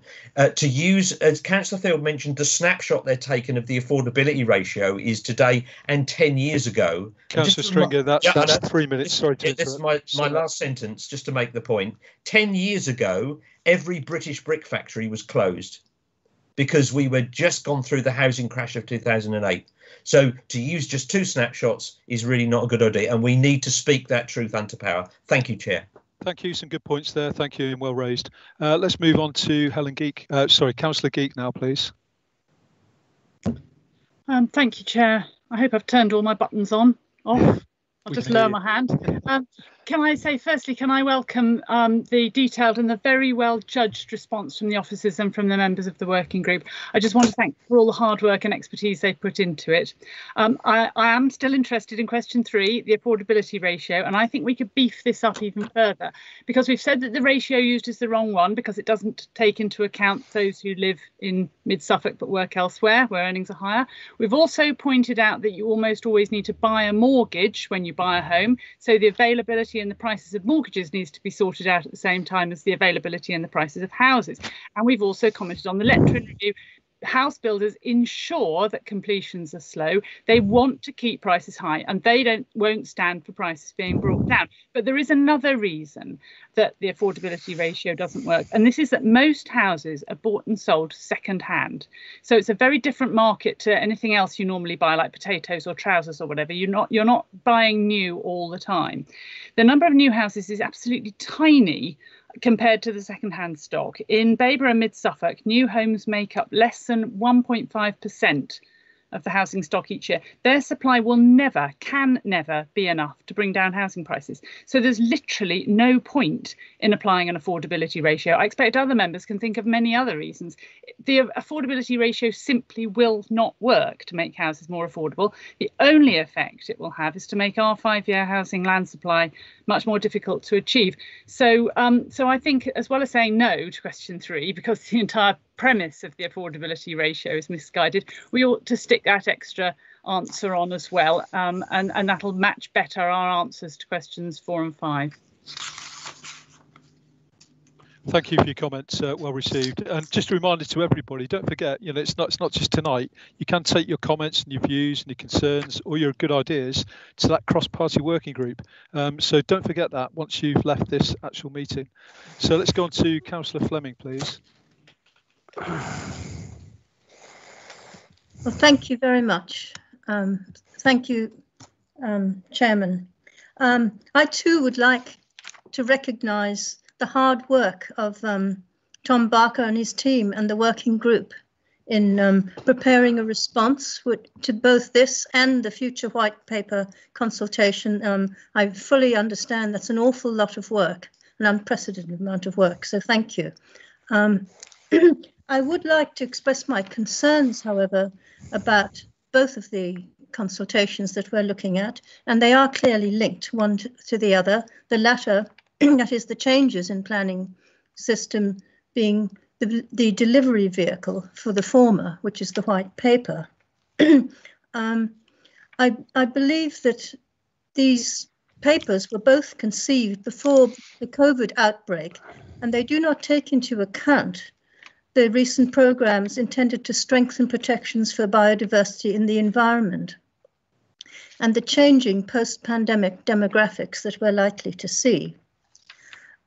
Without going into further detail about the actual proposals, I believe that we need to send a very strong and clear message to MCLG to listen to the responses that they are receiving and to think again about the context in which planning reform should operate, since these are profound changes that are that are being taken, and they will affect the future shape of our communities and our country.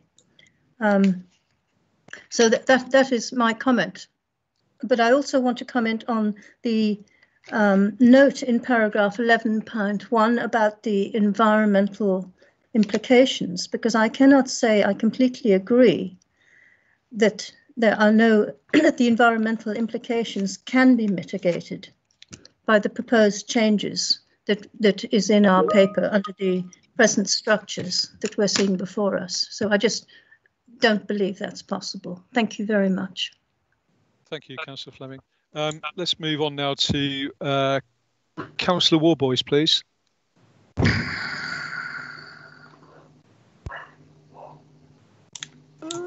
Thank you, Chair. Yeah, I think I'll turn my question into a bit more of a statement. I think this, as Councillor Fleming has pointed out, the two papers are linked and one leads on to the other. It is a move, as it says in the second white paper, about a data-led approach to planning, machine-readable forms, fewer documentations. And I think reducing the calculation of housing requirements just numerically by looking at the cost of housing is perhaps a starting point, but it's by no means the only picture. It is incredibly important to take into account, I think, the demographic pressures on housing needs. for example, I was supposed to try and get one. Currently, about 1 in 5 people living in Suffolk are aged 65 and over. Over the next 20 years, this is forecast to change, with 1 in 3 Suffolk residents being aged 65 and over, compared to 1 in 4 for England.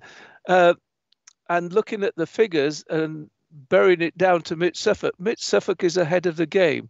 Mid Suffolk has got a relatively older population within Suffolk as a whole. Now, that should be an important factor in determining what sort of houses are being built and the number of houses. It's not necessarily price. And older people may well be able to afford expensive houses, but it's very much about the type of houses and the number of houses that are being needed. So I think my point is that our response to this paper must be that it's very important to have a very bespoke solution to housing needs, and it's not enough to rely on a one-size-fits-all algorithm that will work nationally. It can only be a starting point. Councillor Warboys, thank you. And I think some of your important points there will be picked up by the working group. This is where they belong. I'm going to now move to Councillor Field, please. You keep referring to the working group, which I'm on, but it's not going to see this document again. It's going to Councillor Byrne with Councillor Stringer and one other in tow. So I would just point out, absolutely, my view is we must make a really robust response to this, and we need to make the points that are made in your document here about the affordability ratio. You might even add something into the algorithm that that reflected the age distribution in the population. Would be a sensible thing. We clearly can't debate all those things tonight. And my view is that this document needs a very careful, shall we call it quality assurance audit? I'm sure Councillors Byrne and Stringer and Tom will do that, but it needs reading very carefully, making sure that it's expressing in clear English what we clearly want to achieve. At the moment, my view is, although it's an excellent effort, it does show signs of being written in an awful hurry. And one point I would make in that is, I made the points about volatility of the estimates and things before, but the other thing that does seem questionable to me as a government principle is that they're seeking to subsidise first homes. And I have to say that appears to be irrespective of the wealth of the purchaser. I think I did invoke at a previous meeting some relations of mine who'd love a cheap house but don't deserve one. I think we have to be very careful there, and our analysis that we put in here, to my mind, rather supports government subsidies to people who clearly don't need them. And I'll rest my case there. Thank you, Councillor Field, and thank you for the correction, which is, as always, warmly received. I can now see Councillor Otten, please.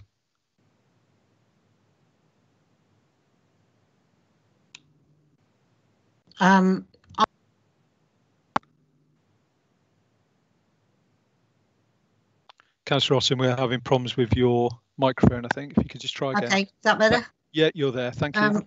The numerous responses, there was just 3 that I thought I would really highlight.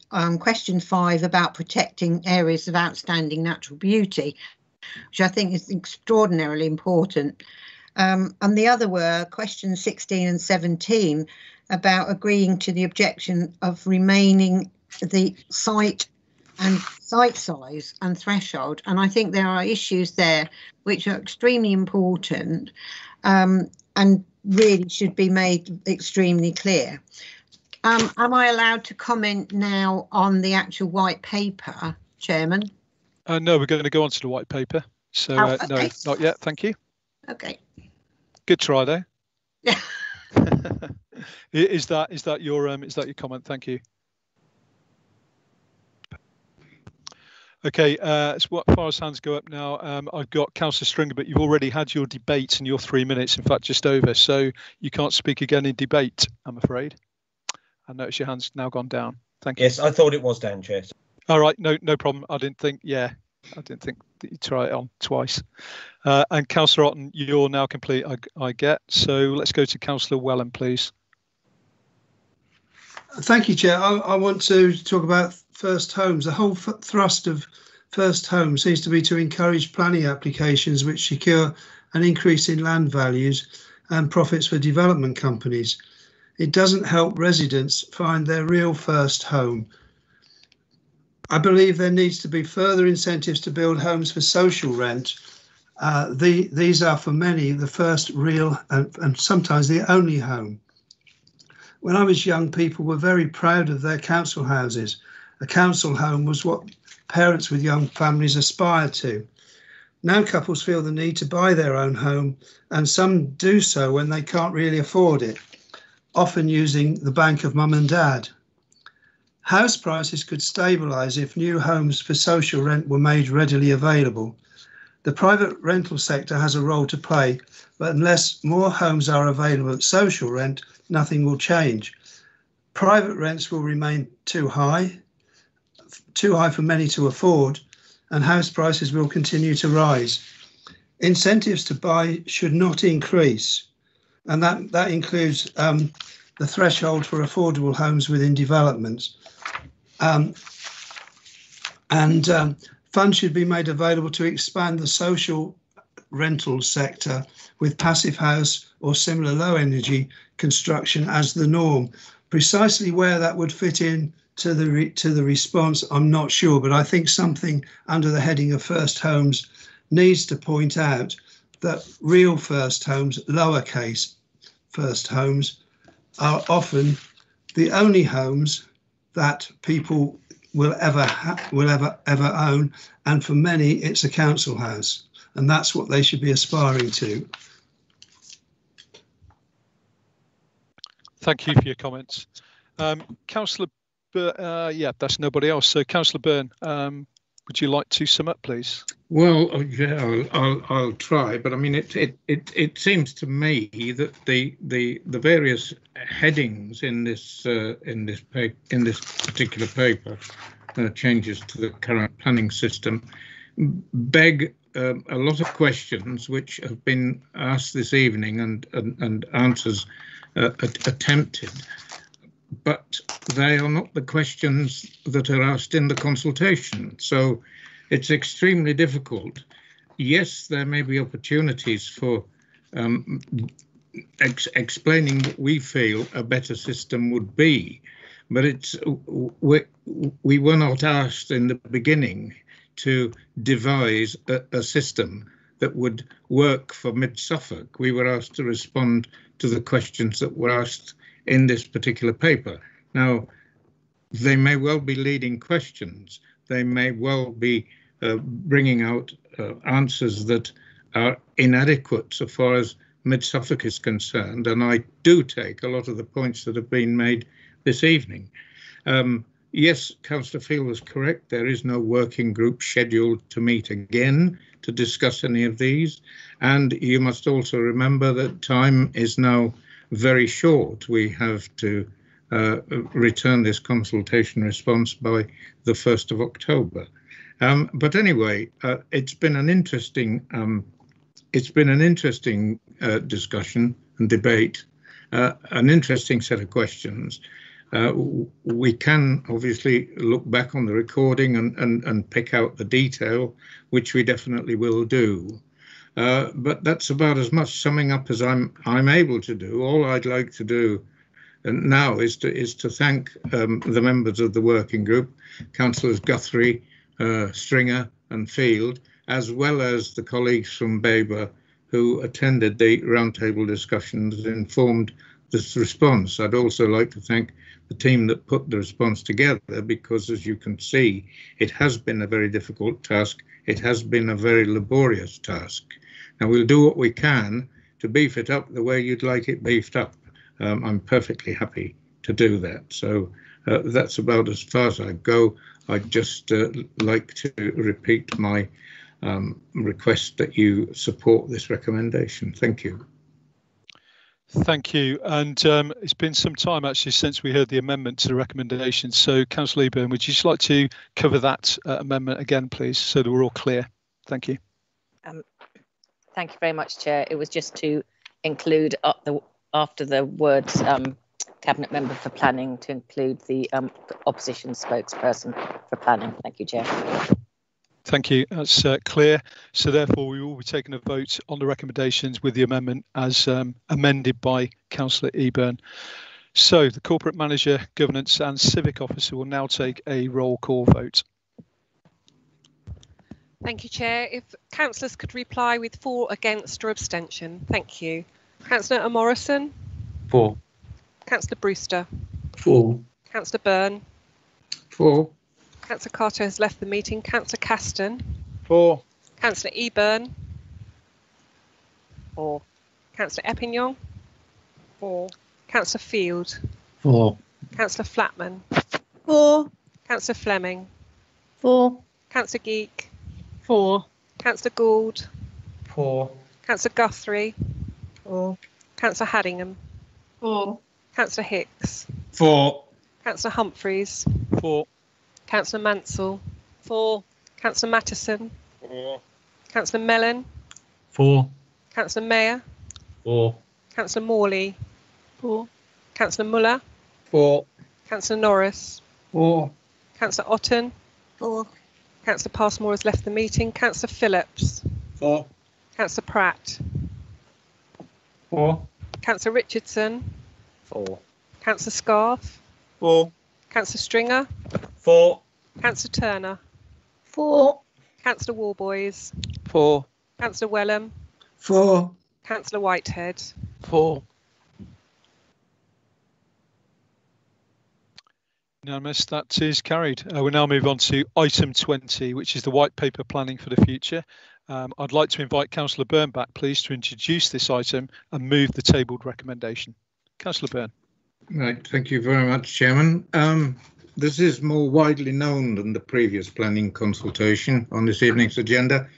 It's the one on the government's new planning white paper, which is called Planning for the Future. And this consultation closes on the 29th of next month.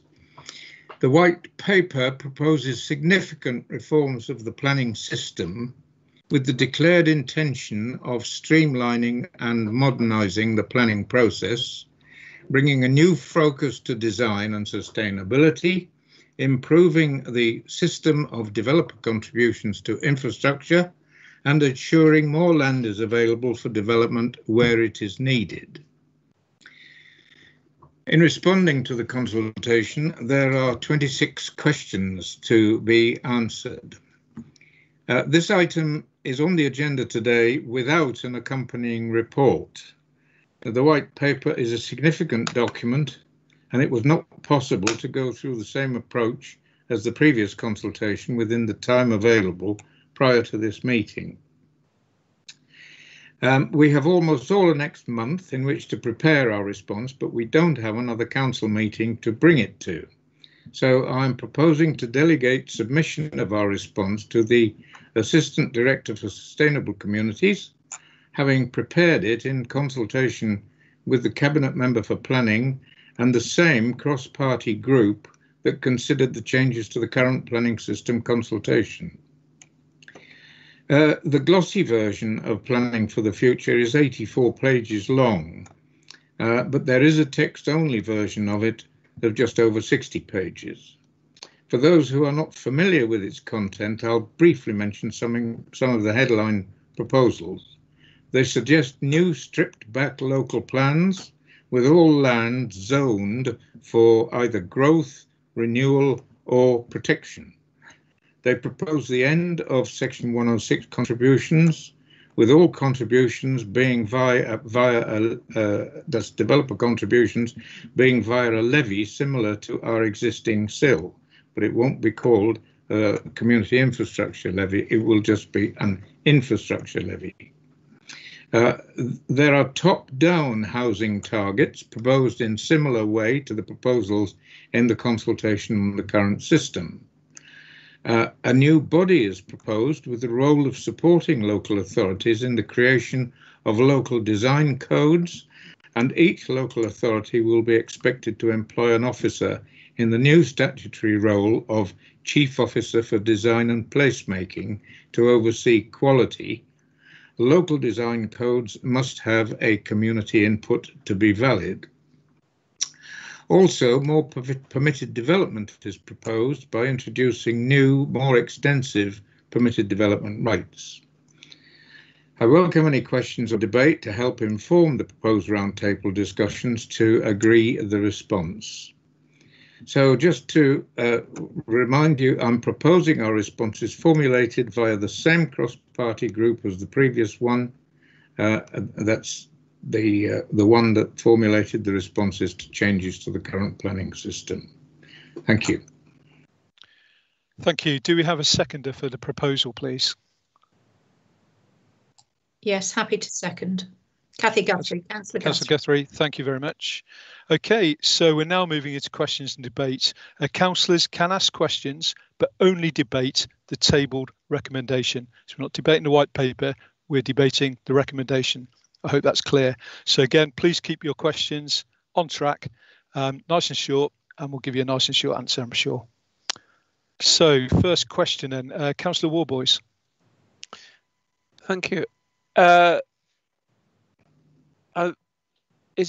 Will it be possible to submit one's own responses to the roundtable discussion, and is there a timetable for doing so? Or will there be a timetable for doing so? Well, the answer to that is be happy to receive any. I'm sure the group will be happy to receive any comment or suggestions from any member. Timetable for doing so is ASAP, isn't it? Because we will have to schedule meetings and we will have to leave sufficient time for the officers to do the final response. But yes, please do. And there's nothing, of course, to stop you as individuals responding to it directly. Thank you. Councillor Otten, please. I think this is extremely important paper, and I think it's really important that all members have some input into that. I'd also like to ask whether or not the council will be actually looking at what the local government association responses will be, because obviously this affects councils across the whole country, and I think it would be useful for the council, and I believe even the chair of the local government housing board is a Conservative and has his own reservations about some of the proposals from government.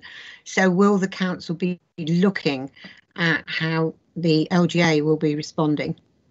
I think we'll be looking at how all sorts of people are going to, and all sorts of organisations are responding. Yes, definitely the LGA, and there are other webinars and various events have been arranged by other groups and other organisations that I certainly will be taking note of, and I'm sure my Babergh counterpart will be too, and I'm sure the officers concerned will be taking note of those.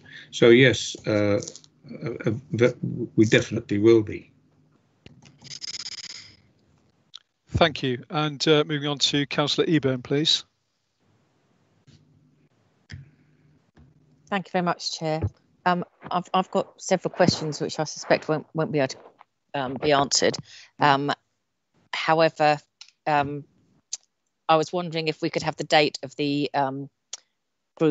working group meeting as soon as possible, because then obviously it's getting late, and I guess not that we're all not at home, but I guess people want to rest. It's been a long meeting, and if we had the date, we could therefore know when we can input into any of the members of that working group. But two particular questions I've got are, there seems to be a kind of contradiction really between them saying in the consultation that the support for neighbourhood plans, yet a concern about kind of local government and particularly councillors such as ourselves getting too involved. So that seems to be a bit of a contradiction. And secondly, I'm concerned about the zoning that they mention about protected areas. They seem to only be talking about green belt, and obviously we don't have any green belt in this area. And just in response to Councillor Fleming, this consultation paper is based on one by the Policy Exchange, and it's the same author, and the Policy Exchange paper was published on the 27th of January. So yes, it was created in embryo, as it were, well before COVID. But I'm concerned about those contradictions that I've mentioned, and I don't think I can get an answer tonight, but I would just like to raise them. Thank you, Chair. Well raised, and I'm sure that Councillor Byrne will come back to you, and so will Tom, with the answers to those questions, if you're satisfied with that. Okay, next question then from Councillor Geek, please. Thank you very much. Thank you very much, Chair. I've got another quite short, unanswerable question, I'm afraid. Can I ask what problem this white paper is trying to solve? Now, I know, thanks to the Redfern review, which isn't mentioned so much, that we don't have a chronic shortage of houses. We've actually got a housing surplus, believe it or not. Nobody believes that, but it's true. These houses are, though, of the wrong types. They're usually in the wrong places, and crucially, they're being used for the wrong things. So we might have a chronic shortage of housing because houses are being used as investments rather than as homes, but we don't have a shortage of houses. I also know, as we all know, and is constantly said, that we don't have a shortage of planning permissions, so it can't be trying to fix that. We all know from the Letwin report that we need a system that ensures those permissions are built. We don't need to just get more and more of them. I hate to interrupt because it's rude. However, it's almost debate, so finish with a question. Thank you. And if it's trying to solve the housing crisis, the only way to do that is surely for councils, including our own, and this is what we should say, shouldn't we, to buy up those hoarded houses, get them out for social rent, which incidentally enables that frustrated first-time buyer to save up for their deposit, a crucial thing. Thank you. Good points. Well done. Stick to questions. Thank you. But yeah, fair point. Okay. Councillor Warboys, you still got your hand up. Have you another question? No. Okay. Fantastic. We will move into debate now, everybody. Sorry, Councillor Phil, before we do so, do you have another question? No, I had a debate. Okay, no problem. We're going to move straight into that. Stay online. So don't forget, the debate can only be around the tabled recommendations. Is everybody happy with that? Good. Right, Councillor Field. All right, happy with what Councillor Byrne has suggested. The working party needs to get on with this. We obviously need to respond to this document, and we've heard some various opinions about it. There's certainly some problems. I personally think we also have a major issue, which is how would we seek to map this onto our own situation, i.e., I'm quite happy for my village to be defined as an area for protection. Some of you others might not agree. How do we make that mapping? Seems to me to be a second layer of this problem. The first one is clearly to go through this document and answer all the questions.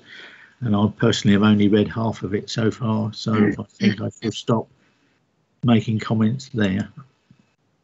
Thank you. Perhaps I should say we need a timescale. What have we got? 5 weeks, is it? That's very short. We need to make sure the meetings are scheduled rapidly and that we have some very clear ideas of what we're trying to achieve in each meeting. Thank you. Okay, next one, Councillor Stringer, please. Yeah, those that are going to be involved in the response to this on the working party are going to probably need to go to bed quite soon to actually get the energy to be able to go through what will be some meetings. So I won't bang on too long. I think Councillor Fleming raised an issue that we probably ought to try and build into our response, and it mustn't be war and peace, but sometimes it feels like we are actually at war with the government on this. What's the post-pandemic world going to look like? Because this document's clearly written before that. And there could well be a glut of empty town and city centre properties that are used for commercial purposes at the moment that could actually repopulate our towns with very affordable dwellings for people. And I think we need to be saying that quite large and quite proud, because I think that could actually help crack that nut. Rather than use, algorithms that will prove to be not very efficient. Thank you, Chair. Yeah, very good. Okay, and Councillor Otten, please. Yeah, I mean, I don't want to hang around much longer. I'm sure most people don't. But I do think that we need to make sure that the houses that are being proposed, and it needs to have a locally led planning system, but it must be to include and support infrastructure, schools, and promote greener and more active travel, and to take into account this council's and the government's climate emergency. I think those are absolutely essential, and I fear, as has been said, this was drawn up way back in January, and even the government, I don't think, had declared a climate emergency then, and I feel that we must not allow that to just slip through. Okay, and again, if you could just stick to the recommendation, because that's all we should actually be debating, but I do get your points. Okay. Well made. Okay, that is everybody. So Councillor Byrne, I see you're dying to sum up really quickly. Over to you. I am, yes. Thank you for the your Christmas wish list, Councillor Otten. I agree that it's well recognised that these two particular papers give us consultations, give us a poor deal in our area. So if we can in some way try and skew it back to, or skew it in our direction, we will of course try to do so. So far as the speed we've got to work, that's obvious. Councillor Field, you're quite right. First thing tomorrow, we're going to have to get on to trying to organise the first meeting of the working group. And yes, we need however many meetings it takes. We've got to be pretty sure that we're focused on what we're doing. So, and I'm very happy to proceed in that way. So thank you very much for all the suggestions and comments this evening. I've found it very helpful, and I'm sure that Tom, listening in and contributing, has also found it helpful and informing, and we'll go away and act on it.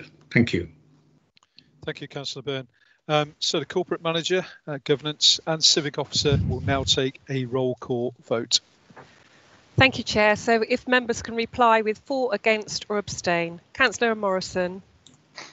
Sorry, can you just clarify what exactly we're voting on? So yes, we are voting to grant delegated authority to the Assistant Director for Sustainable Communities to submit a response to the consultation on the White Paper, Planning for the Future, on behalf of the Council. This is in consultation with the Cabinet Member for Planning and the same cross-party group that considered the changes to the current planning system consultation. Good. 4. Okay, 4. Thank you. Councillor Brewster. 4. Councillor Byrne. 4. Councillor Carter has left the meeting. Councillor Caston. 4. Councillor Eburn. 4. Councillor Epignon. 4. Councillor Field. 4. Councillor Flatman. 4. Councillor Fleming. 4. Councillor Geek. 4. Councillor Gould. 4. Councillor Guthrie. 4. Councillor Haddingham.